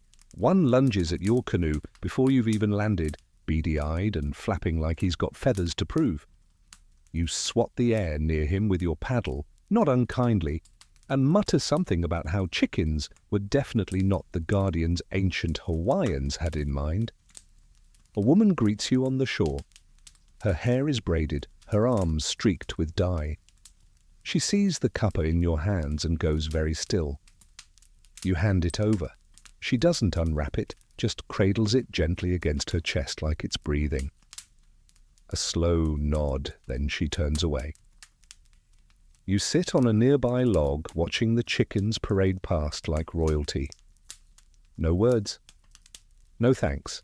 No need. You know you did your part, and as the breeze picks up again, you climb back into your canoe, the paddle slipping into your palm like it belongs there. You push off, one message down, 100 still to go, but each one, wrapped in bark or fish skin or coconut or cloth, is more than a note. It's a story whispered forward. And you? You're the whisperer. You paddle east now, the wind behind you, the sea humming under your canoe like a low lullaby. The air is thick with the scent of salt and plumeria, and the sun is high, blinding almost, but you squint into it because your next stop isn't far. A small fishing village tucked beneath a jagged cliff where the surf thunders but the lagoon stays calm. You know the bay-by sound before you ever see it, and today something different is waiting. As you glide past the reef break, you hear it. Not hear it, not shouting, not drums, but singing. A voice rising above the wind, deep and clear, bending and dancing through the air. It floats across the water, follows you to shore, and wraps around your ears like a soft lei. When you step out of the canoe, you see him, the singer, tall, barefoot, shoulders browned by the sun. His face is lined, but he smiles like someone who's never had a bad day, or at least never let it show. He's carrying a small satchel over one shoulder and holding a paddle that's worn smooth with use. His voice dips into a verse, then fades as he watches you approach. "You're late," he says, not unkindly. "But I already told them you were coming." You pause, confused. He laughs. "They heard me." And that's when it clicks. You've heard of this man before, never met him, but the stories are everywhere. Some call him Ka Mele Moa, the singing deliverer. A courier who didn't just carry messages, he sang them. You raise an eyebrow. "You sing the mail." He grins, teeth bright. "Only the interesting parts." As it turns out, Ka Mele Moa isn't just a performer. He's a paddler like you, but with a twist. In villages where literacy was still catching on, or where people didn't read at all, he offered a special kind of service. He memorized the messages. Names, dates, sentences, full letters even if they weren't too long. He'd listen to someone recite their message, then shape it into a chant, a rhythmic melody that he could carry in his voice. And when he arrived, he'd sing it, not always in public, not always dramatically. Sometimes just in a quiet whisper to the recipient. Other times, like now, he'd announce your arrival and their mail at the same time, his voice lifting over the palm trees, telling them you'd brought something they were waiting for. The kids in the village run to greet you, shouting his name, pulling on his sash, begging for songs. He hums a playful tune, ruffling their hair, then turns to you. "You've got a good one today," he says, reaching into your pouch without waiting for permission. "Wrapped in fish skin. Ooh, fancy." You let him have it. He tucks the bundle under his arm and starts to hum again, something slower this time with longer notes. You recognize it, barely, as a chant of arrival, laced with a family name, a month, and something about mangoes that must be an inside joke. And just like that, he walks up the hill, singing the message before he even reaches the house. You watch him go, part impressed, part relieved. It takes a certain kind of memory to do what he does. You prefer the paddle to the pitch. Still you admire it. Historians still argue whether singing mail was an actual practice or just a few isolated cases like his. Some say it was a relic of older traditions when Ali sent oral proclamations across the islands in the mouths of trained chanters. Others believe it was a purely individual quirk, a one-man show, part messenger, part entertainer, but people remember him, that's what matters, and the village seems to adore him. Today's quirky tidbit. In one coastal community, Kamele Moa once delivered a birth announcement entirely in falsetto, every line a squeaky celebration. The baby, they say, cried with perfect pitch. Coincidence? Maybe. But the parents swore it was the best laugh they'd had in months. You rest for a while beneath a breadfruit tree, chewing on dried banana slices and sipping cool water from your gourd. The kids circle you, asking if you sing too. No, you tell them. My canoe does all the singing. They accept this without question and run off again. The singer returns, empty-handed now, his satchel slung back over one shoulder. "Back to Molokai," he says with a sigh. 2 weddings and a love triangle to deliver. You raise a brow. "Sounds messy." He winks. "That's why I made it a duet." You both laugh, then clasp forearms, a quiet farewell. He pushes off in his canoe, humming already, his paddle keeping time with the melody. You watch until he rounds the point, his voice echoing faintly behind him, a line of song stretched across the waves like a kite string. Then you load your pouch again, adjust your paddle, and drift back into the water, where your messages don't sing, but they do arrive. The sun dips lower as you paddle away, the horizon smudged with orange and lilac, the ocean starting to reflect it all like brushed glass. The wind calms, the sea breathes slower. You're headed toward a familiar village now, one perched on a shelf of land between 2 cliffs where the path in is narrow and the people know every ripple in the tide. You're halfway there when you remember the story. The one paddler's whisper, with just enough seriousness to make you pause before laughing. There's talk of shark tales and suspicious deliveries. Now you've never seen a shark on this route. Not once. You've paddled through squalls and under eclipses, dodged reefs and outrun rain, but never crossed paths with a fin. Still, the reef up ahead, the The one where the water goes dark and the depth drops so quickly it feels like falling? That's where the stories always begin. You reach the reef's edge, the water changes, the color deepens to indigo. You glance down, nothing but blue. Still you adjust your pouch, tightening it just in case. The story goes like this. One messenger years ago was carrying a sealed packet from one chief to another.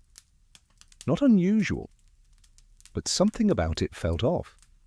He wasn't told what it contained, and that wasn't strange either, but the way it was wrapped, thick, heavy, almost like it had more weight than it should. He carried it anyway.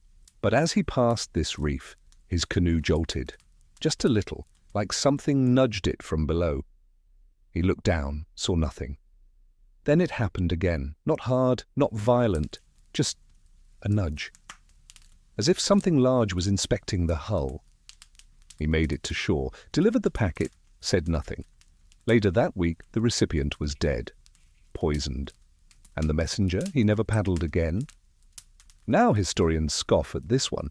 They point out there's no record of a messenger being arrested or a chief dying suddenly in that year. But still, no one's been able to figure out what was in the packet or who sent it or whether the reef had anything to do with it. And then there's the other version of the tale, one where the messenger never reached shore at all, where his canoe was found days later, drifting, empty, paddles still tucked beneath the bench, pouch sealed and untouched. No body, no footprints, just a single tooth embedded in the side of the canoe. Shark, they say. Shark, but others? They insist it wasn't a normal shark. They whisper about mano kupua, spirit sharks, shapeshifters, guardians of sacred waters. If the message was dangerous, cursed, or taboo, they'd intervene, keep it from reaching its destination. You glance back toward the reef just for a moment. Still nothing. But something inside you tightens anyway. Maybe it's not fear. Maybe it's just respect. You paddle faster. The village comes into view, small houses tucked under hau trees, smoke curling from cooking fires. You let your canoe drift in slowly, the last light glowing on your shoulders, the sky behind you now a soft blue-grey. You land, tie the canoe to a root, step out onto sand still warm from the day. A man meets you. Quiet, older, eyes sharp. He takes the pouch. Doesn't smile. Doesn't speak. Just nods once and disappears. You sit on a rock nearby. Watch a group of children weaving tie leaves into little bundles and laughing like the seas never swallowed a single soul. And here's your quirky tidbit of the day. Some messengers, especially in regions where superstition ran deep, would wrap messages in tie leaves for protection, not from water, but from spirits. Tie was sacred. It warded off bad mana. If you believed a message might bring danger, you wrapped it tight and whispered a prayer before crossing. You didn't just paddle with the sea, you paddled through a world alive with meanings. Tonight you stay in a small shelter, one wall woven, one made from stone. The family feeds you fish cooked in coconut milk, lays out a mat, and tells stories by firelight. One girl asks if you've ever seen a shark. You tell her no. Then after a pause, you add, "But I've felt one." The fire cracks. The night deepens. And somewhere out there, past the reef and beneath the stars, the ocean keeps its secrets. You wake to the low hush of dawn when the sky is still blue steel and the birds aren't quite ready to sing yet. You sit up slowly, roll your shoulders, and rub sleep from your eyes. A faint mist clings to the shoreline, curling between the trees like lazy smoke, and the ocean, so loud yesterday, whispers now, barely touching the sand. You step outside the little shelter, stretching toward the sea. The fire's out, the family's still sleeping, but tied to your canoe is another bundle tucked under a strip of bark and secured with a smooth, white shell.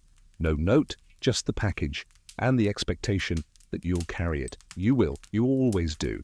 Today, your route winds through one of the more superstitious districts, lush, wild, and known for its mail delays blamed on spirits. You smile a little at the thought, not because you don't believe, But because in a place like this, belief and weather tend to work together in ways that make you paddle with a little more caution and a lot more respect. You push off quietly, your canoe gliding over the sleepy lagoon. The paddle dips, the tide is with you. At first, it's easy going, the wind at your back, the water flat, but then, halfway through the cove, you feel it. A shift, it's small, a sudden dip in air pressure, a slight stutter in the rhythm of the waves, and then your paddle catches on something soft, seaweed maybe, or just thick water. But it's enough to make you pause. You glance behind you. Nothing.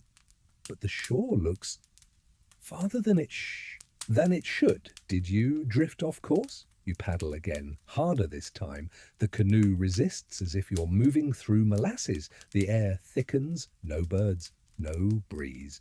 And then there it is, right on schedule, a strange white mist rising off the water. This is the part where old paddlers would stop, not turn around, not go forward, just stop. They'd rest their paddle across the hull and wait, not out of fear, but respect. Because this is the realm of spirits that don't like to be rushed. There's an old belief in this part of the island that certain stretches of coastline are watched over by ancient ancestors, guardians who don't mind your passing, so long as you remember you're not the most important thing out here. Rush through and things go missing. Pouches vanish. Weather changes. Sometimes paddlers find themselves paddling for hours, only to end up right back where they started. Historians still argue about this one. Was it poor navigation, shifting currents, a psychological trick born of exhaustion and fog? Possibly. But the paddlers, they just call it uhane oapa, the wind that holds ghosts. So you stop. Let the canoe drift. You unwrap a small tie leaf from your pouch and drop it into the water. Just one. A token. A hello. A please. And thank you. The mist shifts, lifts, slowly, and the canoe feels light again. You paddle forward, not hurried now, just steady. The shoreline comes back into view, clearer this time. A village you've seen before, nestled between cliffs. Dogs bark in the distance. A rooster calls out, late to the party. You land. A woman is already waiting, arms folded, gaze sharp, but not unkind. You hand her the bundle without a word. She looks it over, then raises her eyes to yours. Did you stop? She asks. You nod. She nods back. Good. Then she walks away. No more needs to be said. You sit for a while on a log near the edge of the trees. The villagers begin to stir. A boy chases a piglet past your canoe. A man sharpens a fishing spear with long, rhythmic strokes. And you think about how many delays have no tracking numbers, no delivery exception emails, just missed, a feeling, and the decision to pause. Today's quirky tidbit: in a few communities, if a messenger experienced something strange during delivery, fog, lost time, missing paddles, they were required to report it not to the recipient, but to the local kahuna or priest. Why? Because it might mean the route had become taboo, spirit-heavy, in need of cleansing. Sometimes the entire route would be closed for a moon cycle. Other times, a pig was sacrificed. Your glad today only cost you a tie leaf. You glance at your paddle, your pouch, the now clear sea behind you. And then quietly, you push off again. There's more to deliver, and you've learned. Sometimes the fastest way forward is to stop first. The sky has softened now, clouds streaking the horizon in long brushstrokes of lavender and coral. You paddle gently, no hurry in your arms, the canoe sliding forward like a dream half remembered. The sea is quiet again, obedient even, as if whatever held it tense this morning has passed. You're heading to a remote coastal cluster, 5 homes, maybe 6, where the sand is fine as flour and the wind comes through the valley like a whispered tune. And here they do things a little differently. You've been told to listen for the hula. Not drums, not shouting, not even a voice calling your name, but dancing, movements made for the eyes, not the ears. You reach the beach just as the tide begins to pull back. revealing the shimmer of broken coral along the shallows. And there, near the edge of the pandanus grove, you see them. Two women side by side, arms swaying slowly in tandem, feet brushing the earth in time with the wind. They're not performing. There's no crowd, no lay, just deliberate, graceful motion. You wait, because here, hula is the notification system. It may sound strange, but in certain places, especially where privacy mattered, news wasn't always spoken. It was danced. A messenger like you would arrive and stand at the edge of the village, silently, and someone would come forward, not to ask questions, but to tell you what had already happened, with movement. Today the women's gestures are slow, flowing. Their hands mimic the shape of a moon, a rising sun, a long journey across water. Then a hand to the chest, a pause, a hand outstretched. You nod. You understand. Someone is gone. You step forward and present your message, wrapped in soft bark, tied with cord made of braided hair. They take it without unwrapping it. One woman presses it to her chest. The other turns back to the house behind them. The hula ends. No words are exchanged.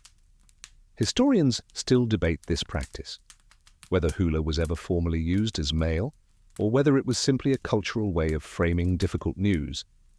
But stories persist, of messengers arriving not with chants or letters, but with dance, each gesture a line, each sway a sentence.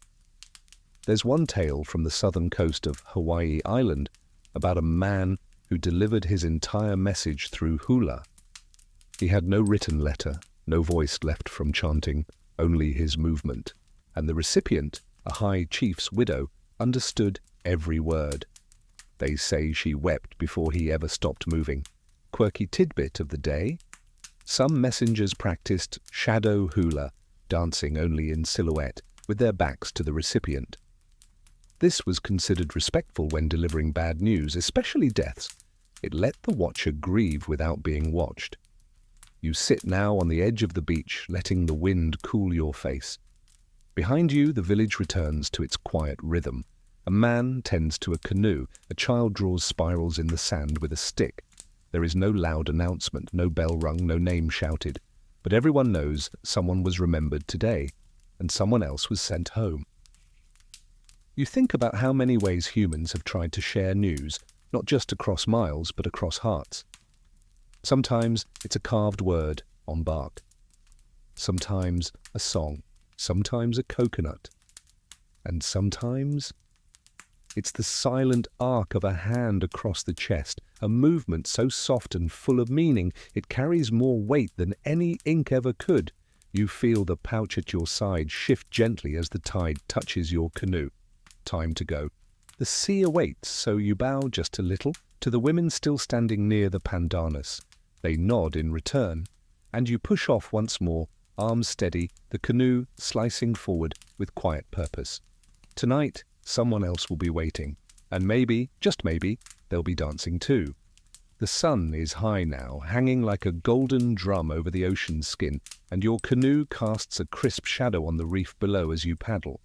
The water is shallow, so clear it might as well be air. You can see sea cucumbers lounging in the sand, fish darting like gossip between coral towers, and even the occasional shy eel peeking from a lava crevice.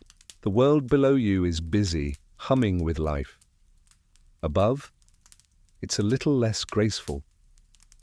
You grunt softly as you pull around a rocky headland, arms aching. The tide is against you today, and a strong wind barrels down the coastline like it's got somewhere better to be. A gust hits the side of your canoe and nearly tips it, and your paddle catches awkwardly, slapping the water and spraying salt across your face. You mutter under your breath and squint toward shore. You're almost there, but this is one of those villages that tests your patience every time. It's tucked high up on a slope of hardened lava, the houses resting like sleepy goats above a long stretch of sharp black rock. There's no beach, no canoe landing, just one narrow inlet that disappears entirely when the tide's up. You have to land, tie off the canoe, hike a half-mile up a dusty trail flanked by guava and kiawe, and try not to step in anything freshly left behind by the village's free-range livestock. It's a small place, maybe 8 houses, but everyone's awake, always. You reach the inlet just in time. The tide's still low enough to drag the canoe halfway up the rocks. You wedge it between 2 large boulders and haul yourself out, the soles of your feet instantly smarting from the sun-baked stone. A chicken eyes you. You eye it back. It's going to be one of those days. This village is legendary, not for its hospitality or speed, but for what messengers over the years have jokingly called the lava, rain, and rooster's route. You start up the path, pouch slung over your shoulder, sun hot on your back. The lava is first. This entire region was shaped by an eruption decades ago, and the trail winds over rough, glassy stone. One wrong step and your foot's sliced open. You've learned to tread carefully like a dancer in slow motion, planting your soles in the smoothest places and using your paddle like a walking stick. Next, the rain. Of course it starts raining, not a downpour, just a sudden prickling mist that makes the rock slick and the heat twice as humid. It's as if the island waits for you to get halfway up before throwing on a steam blanket. You stop under a clump of trees to catch your breath and take a sip of water, dripping in places you didn't know you could sweat. Then, like clockwork, the roosters. This village loves its chickens. They roam freely, squawking with the authority of bureaucrats. There's one in particular, a stubby-legged rooster with a bent tail feather, who always seems to find you. Today is no different. He steps directly into your path, plants his feet, and lets out a cry that could curdle milk. You pause. He doesn't move. "You don't want this," you say aloud, eyes narrowing. He tilts his head, unimpressed. You step right. He steps right. You step left. He flaps his wings with a fury that says, "Not today, messenger." Eventually you sidestep him with the kind of graceful detour you'd expect from a world-class ballet dancer who's also exhausted, muddy, and mildly furious. He crows in triumph behind you. You don't look back. When you reach the top, a woman is already waiting by a low stone wall. She's old, really old, with skin like folded tapa and eyes that miss nothing. She doesn't say anything, just holds out her hand. You give her the message. It's wrapped in pandanus matting, tied with a piece of dyed twine. She weighs it in her palm, nods, and turns away. You've learned not to expect fanfare here. You sit on a low bench made of driftwood, pull your sandals off, and shake the dust and grit from your toes. Someone brings you a cup of warm water. Someone else hands you a slice of breadfruit, charred at the edges, still sweet inside. You eat in silence, and slowly your pulse returns to normal. This delivery was small. A birthday message, maybe, or a note about a delayed canoe shipment, but it came with the full set of island challenges, and you passed. Here's your quirky tidbit for the day. In some parts of Hawaii, messengers were ranked not by how fast they were or how many miles they covered, but by how many roosters they could pass without being attacked. It was a joke, mostly, but there were records, nicknames carved into paddles. 4 Rooster Kaipo, Silent Path Lani, and the infamous No Toes Kaleo. You never asked about him. As you prepare to leave, the rooster with the bent feather struts past again, feathers puffed, triumphant. You bow, slightly, fair enough. The lava path, the unexpected rain, the rooster standoff, it's all part of it. The mail got through, and the island tested you, but you're still here, still paddling, still delivering. You tie your sandals tight, take one last sip of water, and begin the climb back down, feet careful, steps sure. The tide will be rising again soon. Time to go. You're back in the canoe, rubbing your toes where the lava trail bit in, your arms moving in steady, practiced arcs through late afternoon water. The breeze has returned, brushing your shoulders and filling your nose with the sweet, sour smell of seaweed and driftwood. After a long hike and a rooster duel, paddling feels like rest. Your next stop is only a few miles up the coast. A straight run, no cliffs, no caves, just a long strip of beach where the sand gleams white and hot by day and turns soft as ash by night. It's the kind of place where the ocean rolls in with a sleepy rhythm and everyone knows your name before you even pull ashore. The delivery is light, just a single leaf, scroll tied with plain twine, the message inked directly onto the surface in long, fluid lines. You glance at it once, tucked safely under the cord at the bow of the canoe, and you can't help but wonder, why didn't they just swim? You smile to yourself. You've heard this question 100 times, mostly from tourists or curious newcomers to the islands who look at the narrow distances between coves and ask with innocent logic, couldn't they just swim there? And the answer is both simple and deeply, delightfully complicated. Because technically, yes, in some places someone could swim across. The distance wasn't always vast, especially between close coastal villages or across the narrow necks of a bay. But when it came to carrying messages, swimming was almost never the answer. Why not?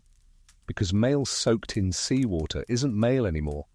You imagine it, someone tucking a message into their waistband, diving into the current and trying to breaststroke their way through the surf while crabs read their secrets mid-paddle. Or worse, trying to keep a coconut afloat without it bonking them in the chin every 20 yards.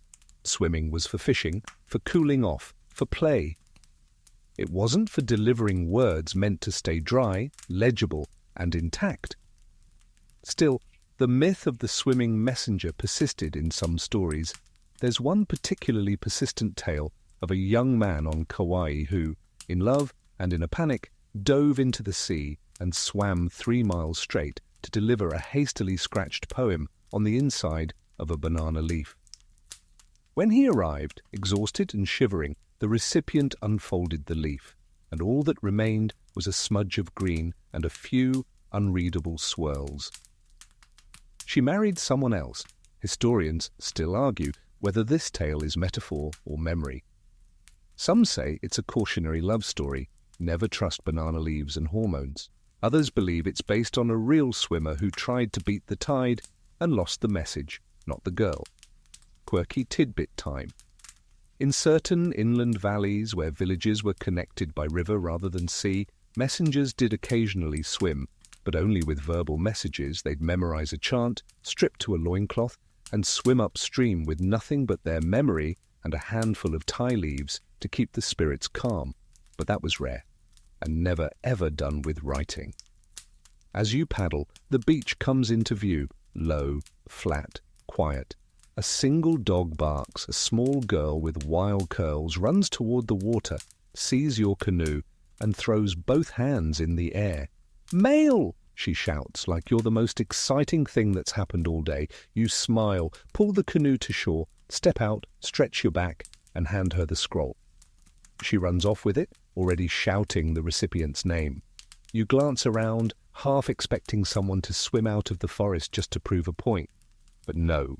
This village knows the deal. They trust the canoe, the paddle, the waterproof gourd, the dry palm cord that secures the message like a promise. Because swimming is for fish, and words need boats.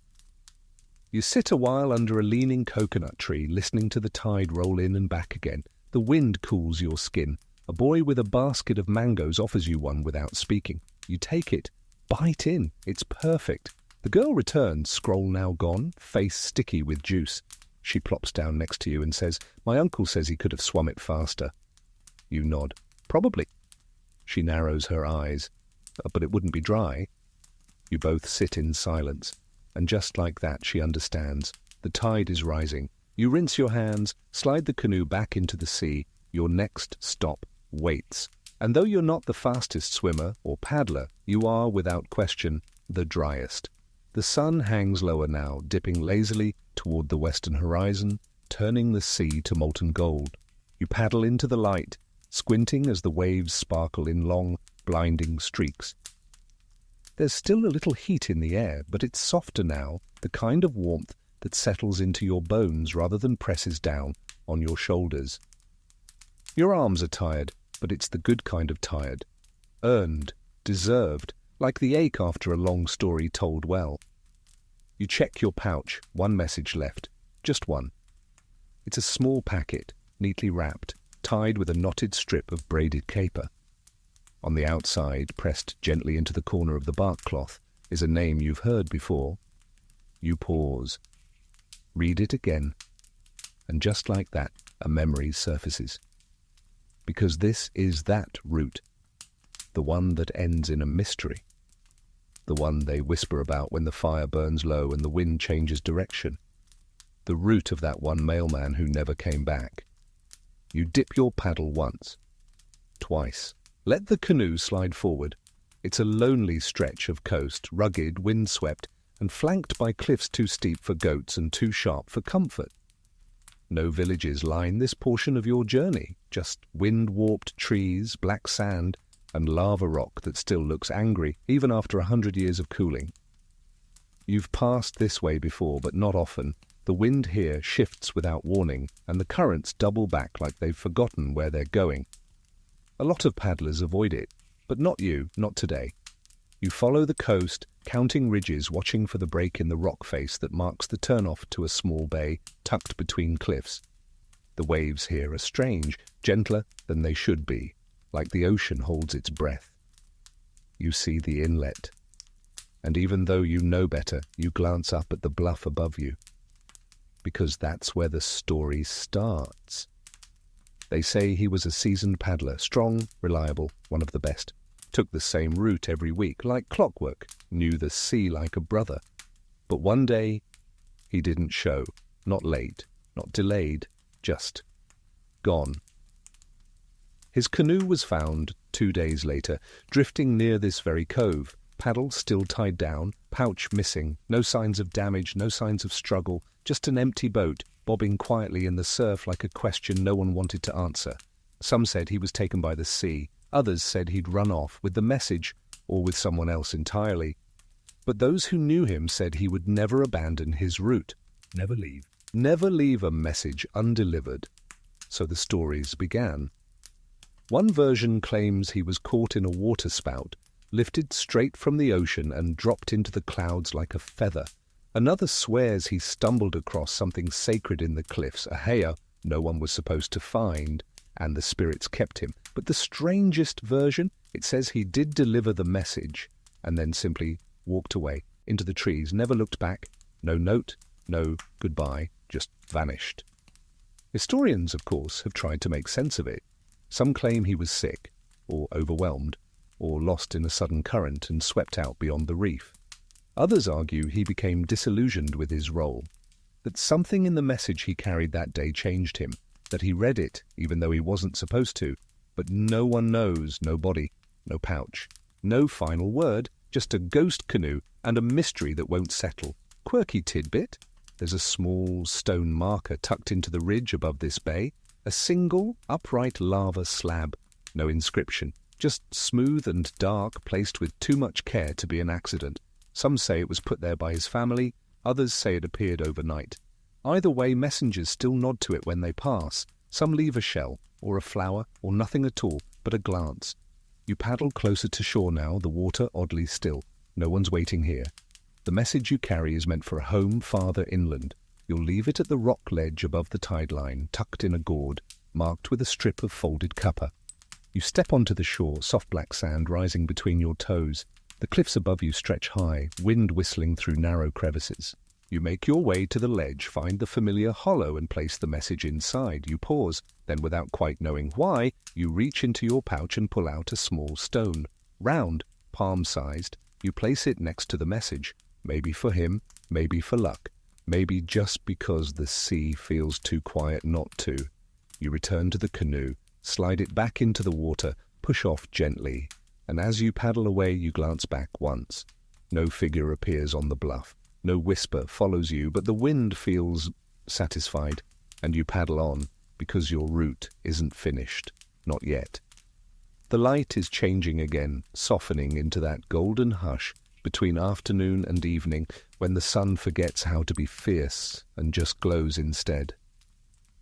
The water glints like hammered copper as you paddle, and the air hums with a kind of quiet you only find out here, where there are no roads, no radios, no clocks. You stretch your back, The last stop was heavy, not the pouch, but the story. You don't always think about the messengers who came before you, but when you pass that bay with its still water and invisible watchers in the cliffs, it's hard not to feel like you're paddling through someone else's footsteps, just wetter. Your pouch is light again. You check it without thinking. Empty. Except there's a note, tied with a twist of coconut fibre, tucked at the very bottom. It wasn't there this morning. You didn't put it there. It smells faintly of smoked fish and banana leaves. You untie it slowly. Inside is a folded scrap of bark cloth, and when you unroll it, you blink once, then grin. It's a trade request. Specifically, a pineapple trade request. You're heading toward one of your favourite villages, the kind perched on a green slope overlooking a crescent bay, where the canoes are painted with bold, messy stripes and the people talk fast and laugh louder. And in this village, trade is everything. Not coins, not contracts, just understanding. A little bartering, a little bargaining, and sometimes bribes. You paddle on amused, remembering the first time you ever made this delivery. You'd brought a message wrapped in kapa, nothing special, just a quick update from a cousin on the next island over. But the recipient? An elderly man with bright eyes and suspicious eyebrows. He refused to take it. Said it wasn't ripe enough. You were confused. Was it the wrapping, the timing? No, he explained with a sly smile. You hadn't brought pineapple. He meant it as a joke. Probably. But the tradition stuck. Now, whenever you deliver to this village, there's an unspoken expectation. Bring a little something extra. It doesn't have to be fruit. One time it was dried octopus. Another time it was a smooth stone from a far-off beach. Once it was just a joke told well. Something about a goat, a paddle, and a very unlucky canoe. It's not required, but it's remembered. You round the point now, and the village comes into view. Houses scattered like shells on a hillside, smoke curling from 3 fires, a pig tied loosely beneath a mango tree. 2 canoes are pulled up on the sand, their sides painted with swirling lines that definitely looked more intentional when they were fresh. You land. A boy meets you with a grin that's mostly teeth and points at your pouch. You got it?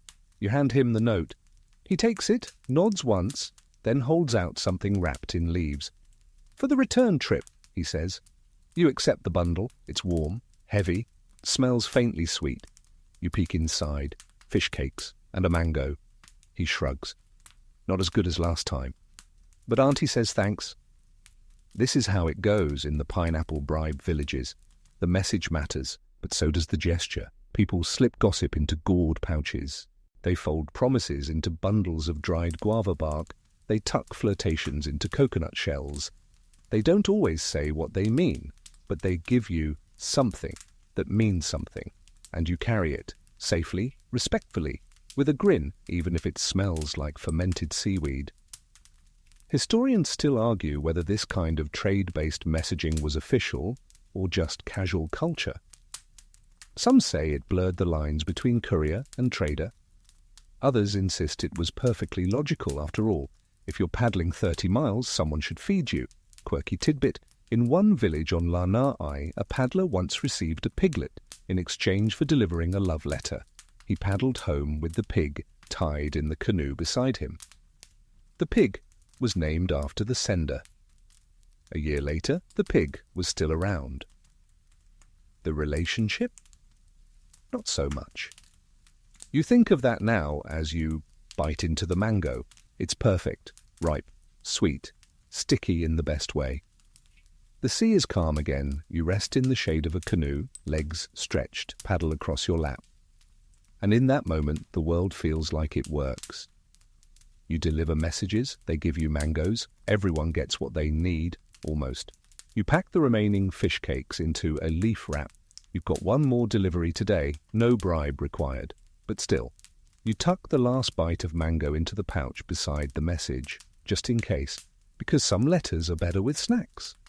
You leave the mango village behind with sticky fingers and a full pouch, paddles slipping through the water in the long shadows of late afternoon.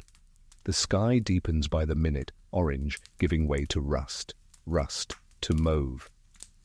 A few stars wink awake high above, like curious eyes peeking through a soft veil. The ocean is calm, almost eerie in its smoothness. You glide across it like a brush across parchment, hardly needing to steer. The rhythm of the waves is gentle, forgiving. You get the feeling the sea is easing you into what comes next, because now it's time. Enter the steamship. Boo. You see it before you hear it. A dark shape on the horizon, big and blocky, huffing smoke into the gold-tinged sky. The kind of silhouette that makes every canoe feel like a toy. It doesn't glide, it lumbers. It moves, not with grace, but with force, like someone trying to win a swimming contest by shouting at the water. You sigh deeply. You remember the first time you saw one up close, a decade ago maybe. You were still young, still learning the routes, when a massive steam-powered mailboat pulled into the harbour like it owned the ocean. Painted trim, flags, big brass bells. The people on deck wore hats. It looked ridiculous and unstoppable. At first, no one believed it would last. Too expensive, they said. Too loud. Too much coal, not enough heart. But they were wrong. The steamship stayed, and slowly they began swallowing the routes you used to paddle, one by one. The long crossings between islands went first, Maui to Oahu, Big Island to Molokai, then the routes to the smaller ports, then little by little, even the coastal deliveries, if there was a dock nearby and the tide was friendly. Soon the only routes left were the forgotten ones, the hard-to-reach places, the steep trails, the low-tide coves with no landing but a slab of stone and a prayer. And those became your routes. What the steamship couldn't reach, you still could, but it changed things. Before, when you arrived at a village, you were the connection. You brought news, rumours, letters, hope. Now you're the backup.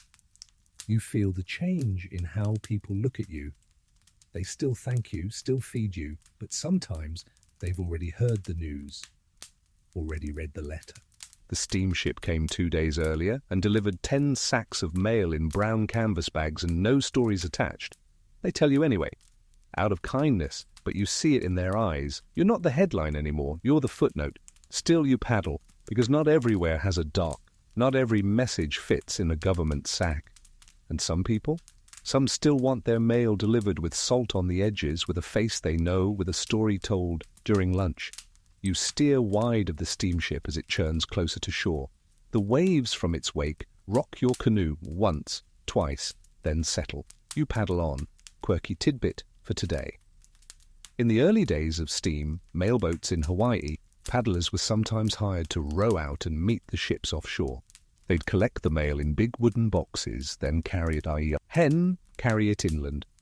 A few messengers got clever, charging per letter delivered, charging extra for packages that were heavy or even holding particularly juicy messages for a short while to see if someone might pay not to deliver it just yet. One paddler from Kauai famously delivered a letter 3 days late, claiming a storm had slowed him down. In truth, he was giving the sender time to calm down before the recipient read what he'd written. That man was later known as the diplomat. You smile at that as you round a rocky bend, the steamship now just a shadow in the distance, coughing smoke into the twilight. You land at a narrow strip of beach with only 3 homes. You've been here before. An elderly woman greets you with a slow wave. She has no hat, no uniform, but she's more regal than any steamship captain you've seen. You hand her the message. She nods. She doesn't ask if the boat came. She thanks you. Later, as you sit beside a small fire, eating taro with salt and chili water, she asks, "Do you ever think the steamships will replace you?" You look into the coals, think for a moment, and shake your head. "They might deliver faster," you say, "but they don't wait to hear if someone's okay. They just unload and leave." She nods, and neither of you says anything more, because it's true, the steamship is the future. But the canoe? The canoe stays. You don't leave at first light the next morning. You linger.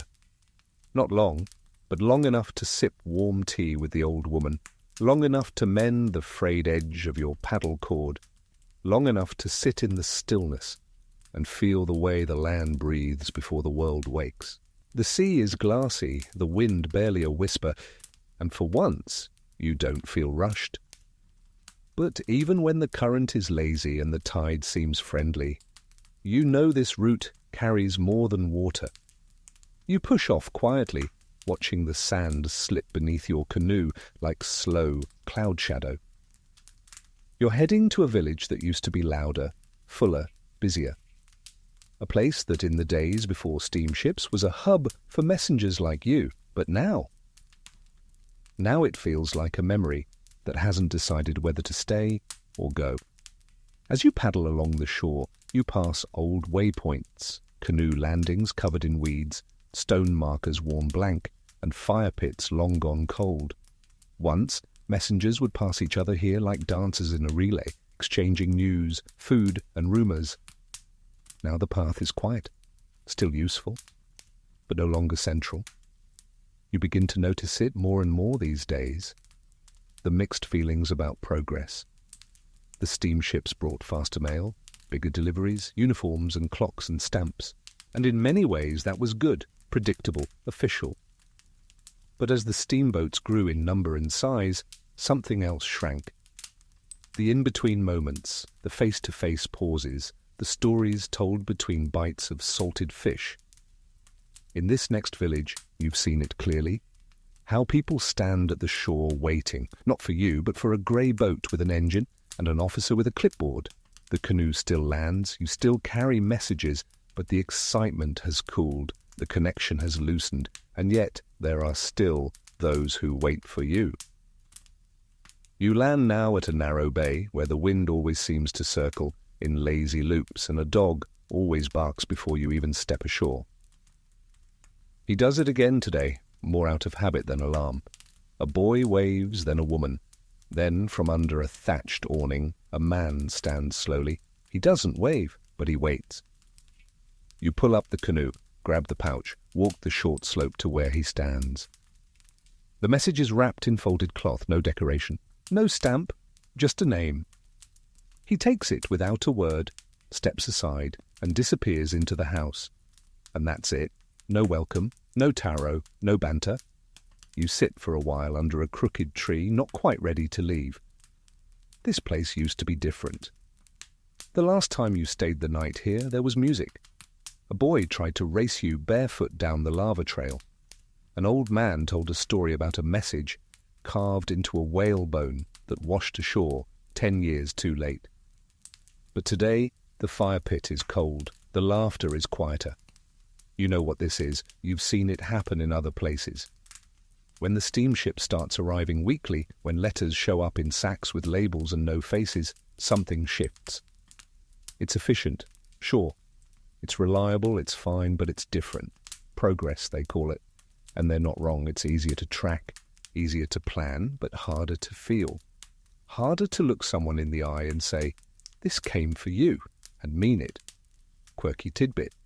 When the first government-issued mailboat came to this island, the paddlers were offered official jobs, to help unload, to organize sacks, to carry messages from dock to door. Some accepted, others refused. You remember one man in particular, they called him Nalu. He'd paddled the longest route, 3 islands, 3 nights, sleeping in caves and under trees. When offered a uniform, he laughed and said, "Oh, what would I do with a hat?" He kept paddling. You haven't seen him in years. Maybe he gave in, maybe he didn't. You step back into the canoe and push off. Behind you, the dog barks once, then curls under the awning and forgets you were ever there. You paddle harder than usual, not angry, not sad, just awake to the truth. Something is ending, not today. Not all at once, but soon. And yet you keep paddling, because someone, somewhere, still waits for your hands, not a machine, for your voice, not a horn, for the old way, even if it's slower, even if it's fading. The wind picks up again, not strong, but steady, the kind that makes your paddle sing just a little as it slices the surface. The air smells of salt and rain that hasn't fallen yet. You tighten the knot on your pouch, lean into the current, and steer toward the last long delivery of the day. This one matters, it's not far. just to cross the channel to a quiet cove with a broad curve of beach and a line of ironwood trees standing like sleepy sentries along the shore. You've come here before, many times, and every time you think about that last ride, the one they still talk about even though nobody really saw it happen, they call it the last official canoe ride. You were younger then, still new to the long routes, still figuring out how to sit without your hips going numb, how to brace your knees for chop, how to balance when the tide threw tantrums. You hadn't earned your route yet. You followed others, learned their tricks, watched their hands, memorized how they read the sea like it whispered just to them. And there was one paddler, old, quiet, strong as tree roots. He didn't say much, but he always carried himself like someone who belonged to the ocean more than to land. He paddled the last official delivery route in this part of the islands. Not the last delivery, no, but the last one before the mailboats took over, before the steamboats started arriving with sacks instead of stories, before paddlers like you were invited to retire or retrain. He ignored the notice. He loaded his pouch, lashed his canoe, set out like always. Some said he wanted to make the point that even if he wasn't on the payroll anymore, the route still mattered. Others said he just didn't want to stop. And the village he was headed to? They knew, they were waiting, not just for the message, but for him. You remember it because you were there, just out past the reef, watching from a distance. The sea was calm that day, unnaturally so. His canoe sliced through the water like it was silk. The sun came down in long gold beams, and the air was thick with that kind of quiet that presses against your ribs. He landed gently, unloaded the pouch, walked up the shore, and left the canoe behind. He didn't take it home, didn't drag it into the trees. He just left it, resting there like a sleeping dog, with the paddle tucked across the seat and a shell sitting on the bench. He didn't paddle again after that. Some say he said goodbye to the sea that day. Others think the sea said goodbye to him. You never asked, but the canoe, it's still there.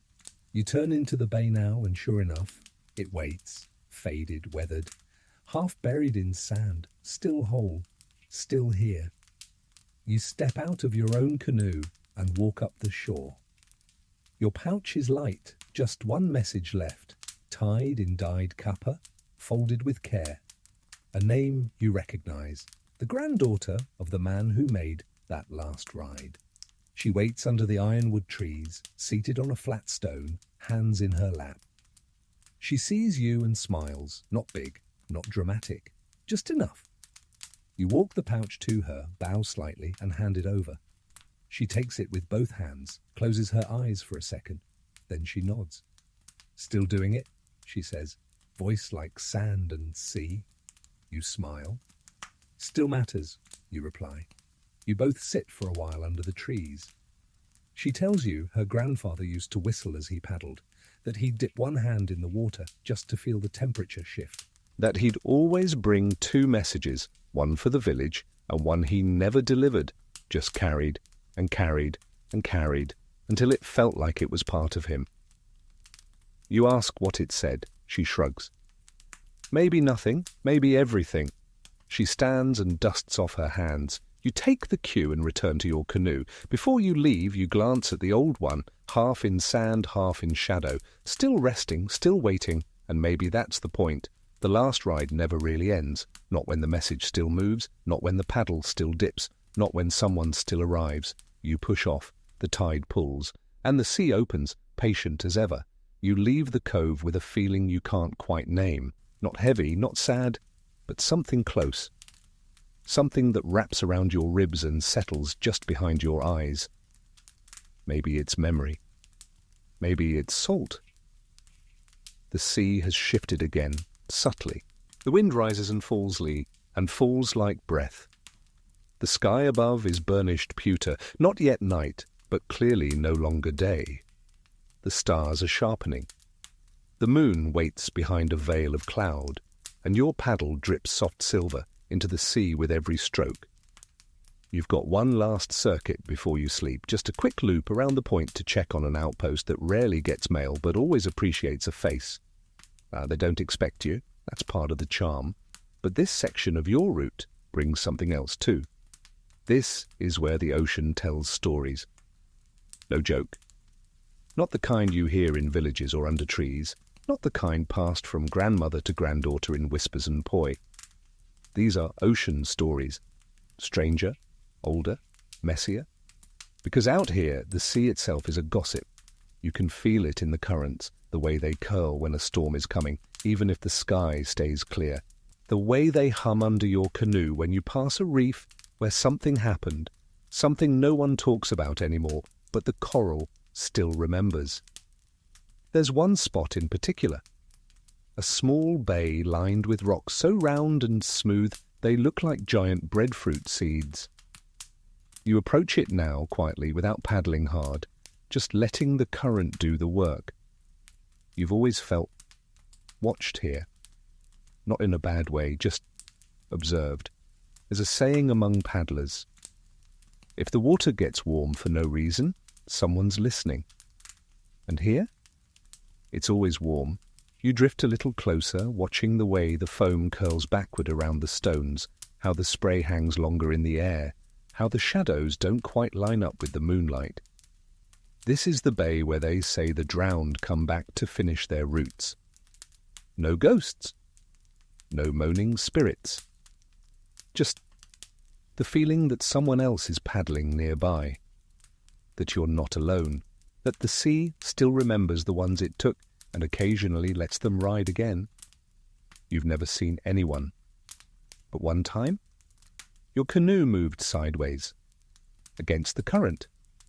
No wind, no explanation. Just a gentle glide left, then stillness. You'd whispered mahalo and paddled on. Tonight the sea is calm, but it's listening. And as you pass through the middle of the bay, the current slows, just for a moment.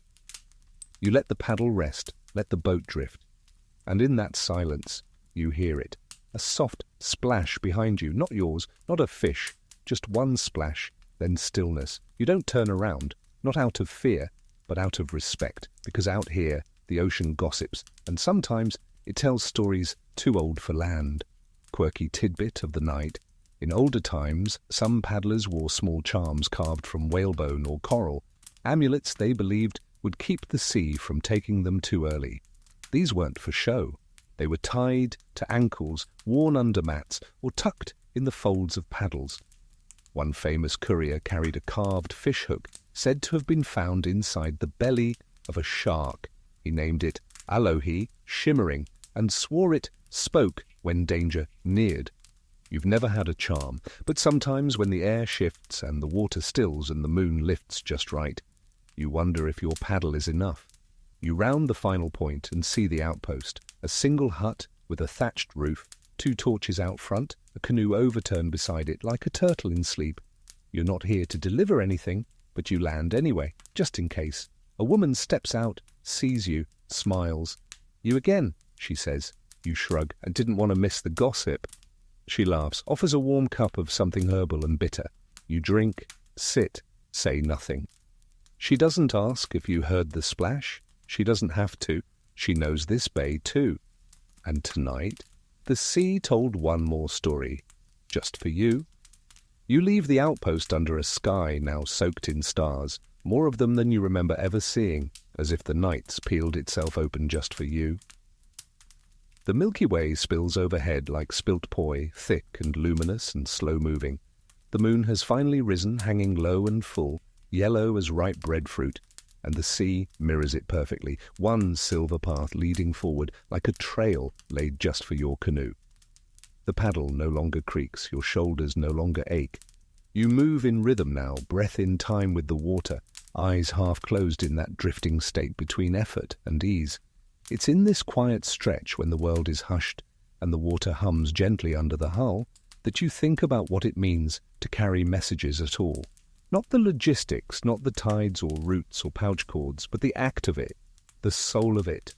You carry words from one hand to another, sure, but more than that you carry time, memory, expectation.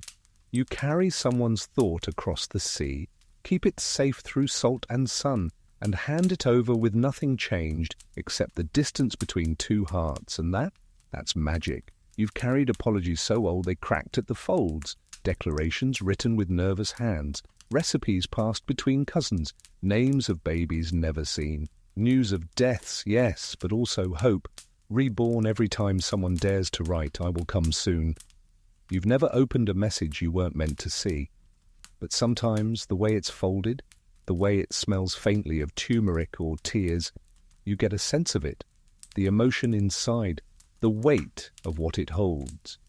And always, always you carry it gently. There's a kind of faith in that, trusting a stranger to bear your words across uncertain water, and you've never broken that faith, not once. Historians still argue how much messengers read. Some claim paddlers were strictly trained not to peek, honor-bound, sworn in ritual. Others insist they read everything they could get away with, becoming silent witnesses to an island's every secret. One theory? They developed codes, so even if a note was opened, it made no sense to anyone but the intended. But what's truer than fact is the feeling. You feel it now as your canoe glides through the moonlight. A bundle of thoughts resting in the hull, waiting to be unwrapped by the right pair of hands. That's all it ever is. Words. Waiting.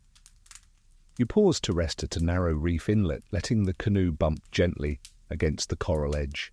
You sit quietly, watching the moon's reflection bend and ripple, thinking of all the messages that never made it, lost to storms, to fire, to forgetfulness. And yet the tradition survives, because someone always remembers, someone always sends, and someone, like you, always answers. Quirky tidbit for the night. Some ancient paddlers were said to sing to their messages. Quiet chants, not for the sender, not for the receiver, but for the in-between, like cradling a baby that belonged to no one and everyone. Some said it helped the words arrive more gently. Others said it made the ink dry faster. Either way, it made the sea feel softer. You hum now under your breath. Not a song, not really, just a note. One you don't fully understand. But it feels right. And the canoe seems to move a little smoother for it. The tide begins to pull again, nudging you back toward the final stretch. There are only a few more deliveries left, a few more names, a few more pairs of hands waiting in the dark. You paddle on, and behind you your hum lingers for just a breath longer than it should, like a message, passed softly, from voice to wave to wind.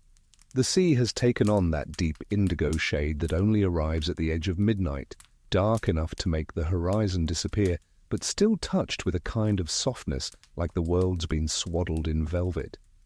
You paddle slower now, not because you're tired, but because the water asks you to. There's a stillness here that feels ceremonial. You're approaching one of the oldest villages on your route, one barely marked on any official map.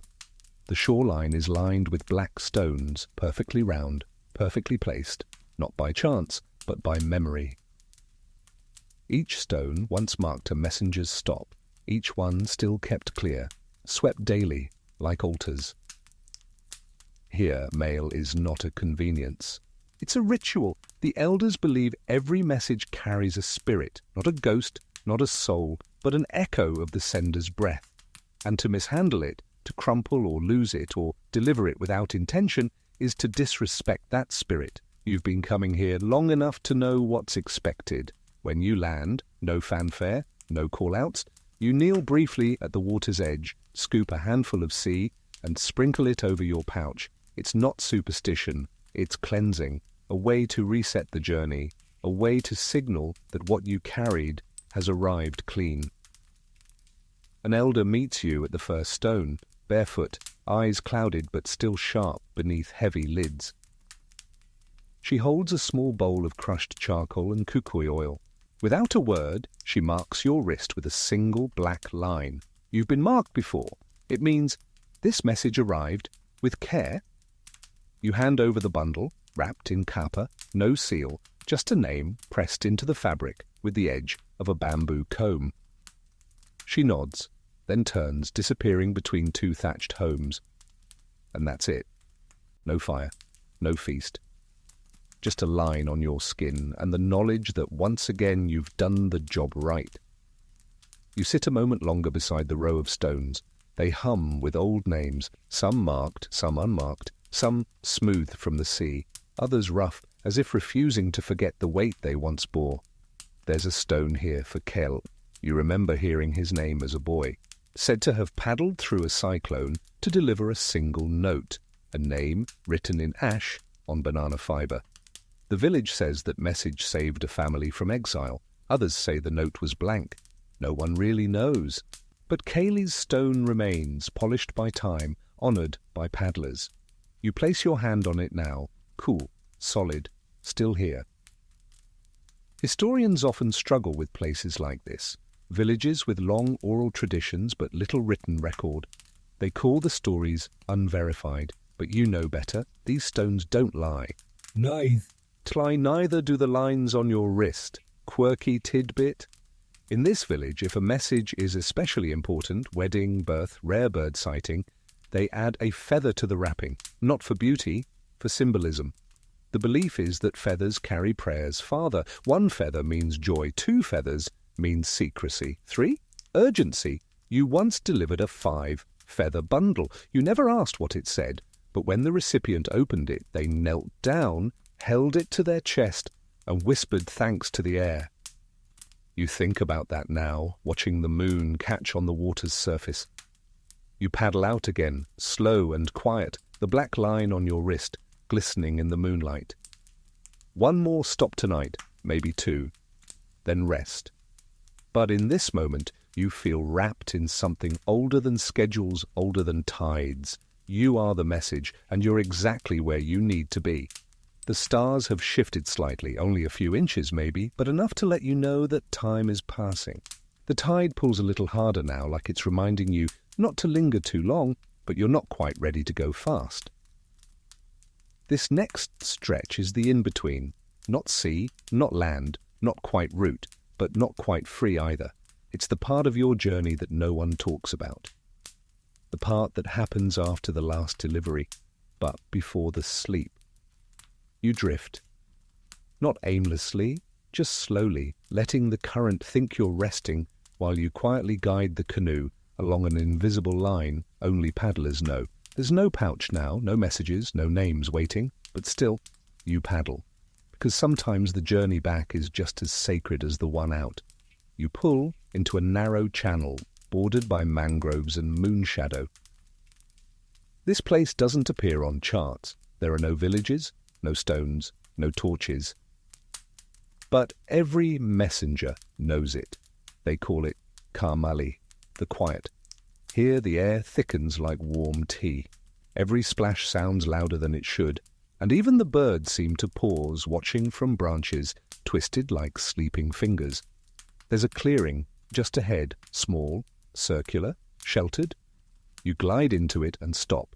You don't speak, because this is where paddlers leave what they shouldn't carry home. Not mail, not tools, not anything you can touch. But the weight. The message that hit too hard. The argument wrapped in silk. The grief smuggled inside a bundle of flowers. The goodbye that arrived too late. Here, messengers unburden. You reach into your canoe and pull out a small pouch. Not the official one, but a personal one. Inside, scraps, snippets, small pieces of string, paper, bone, shell. You keep them to remember, but not forever. Tonight you choose one, a dried flower, pressed flat, edges curled like it's still trying to bloom. You place it in the center of the clearing, where a dozen others already rest. Some old, some fresh.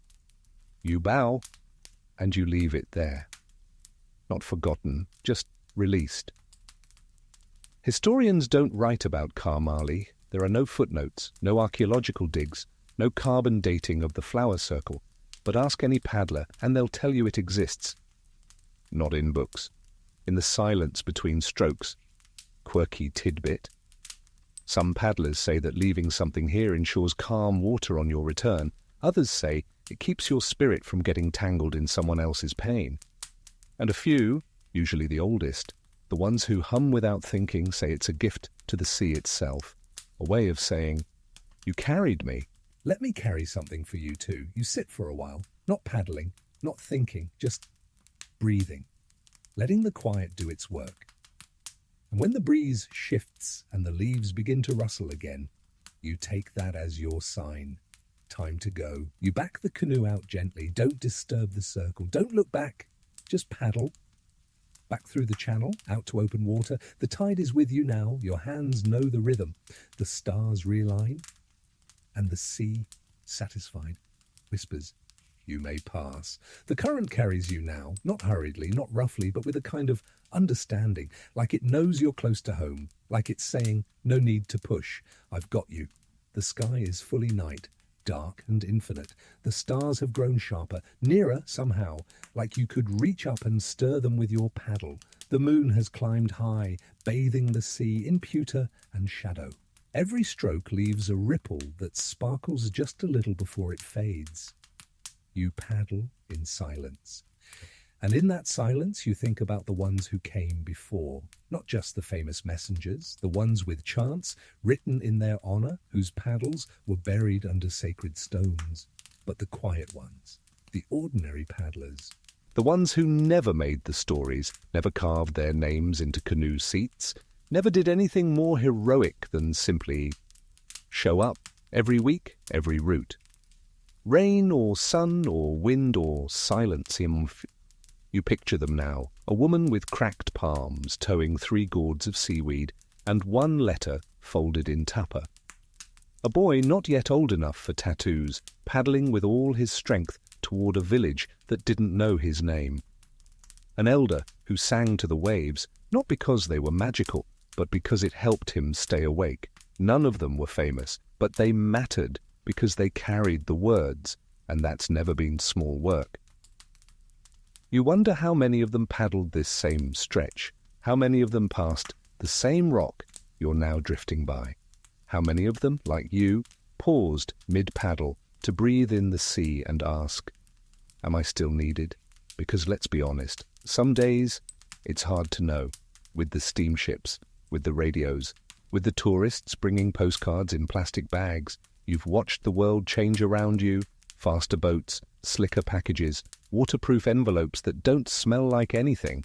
But somehow you're still here, still paddling, still delivering, still whispering a quiet mahalo every time the ocean lets you pass. Historians still argue how long the canoe routes lasted. Some say the 1920s, others the 30s. Some insist they continued unofficially even later, passed down within families, kept alive by stubbornness or love, or both. There's even one rumor of a paddler who never stopped, who, to this day, still brings messages to villages that no longer exist, leaving them under stones in tree hollows tied to fence posts worn smooth by salt and time. You hope that story's true. You'd like to meet him. Quirky tidbit before bed. In some places, retired messengers used to carve their paddles into walking sticks. They'd shave the blade down, keep the grip, and walk the inland trails they once paddled between. If you saw an old man limping through the forest with a paddle-turned staff, you knew. This one has seen the sea's secrets. You pull closer to shore now. Your beach, your bay, not a village. Just a cove with a hammock, tied between 2 trees and a canoe rack. You built yourself out of driftwood and borrowed rope. You land softly, drag the canoe just high enough so the tide won't steal it in the night. And then you sit. Just sit, because the stars are still out. And you're not quite ready to sleep. The wind shifts, brushes your cheek like a lullaby, and in that moment, the sea, the sky, the memory of paddlers long gone, all of it folds gently around you, and you whisper, as you have so many times before, "Still needed, still paddling, still here." You don't go inside right away. Instead, you sit on the edge of the canoe, letting your legs dangle over the sand, toes curling into the cool grains. The tide is low, and the sea hums in the distance, the way it always does just before it sleeps. A rhythm too old to measure in minutes, too gentle to interrupt. Your hands rest on your lap, Paddle beside you, pouch empty. This is the end of the route. And it feels quiet. Not lonely, not final, just settled. The kind of quiet that comes after a long story has been told well, when the words still hang softly in the air and no one dares speak too soon. You glance up.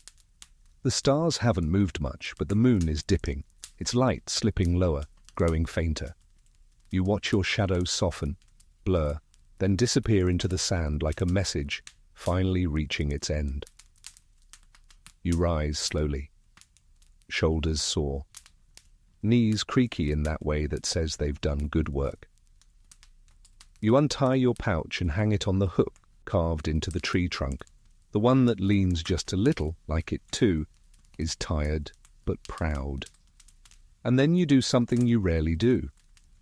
You take off your paddle cord, set it gently next to the pouch, and breathe, because this isn't just the end of a delivery, it's the close of a day, a loop, a path traced once again across water and time, memory and salt.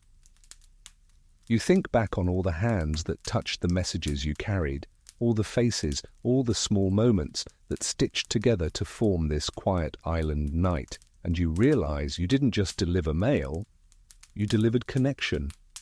Tiny bridges across waves and worries. Whispers carried with care. Maybe that's always been the point.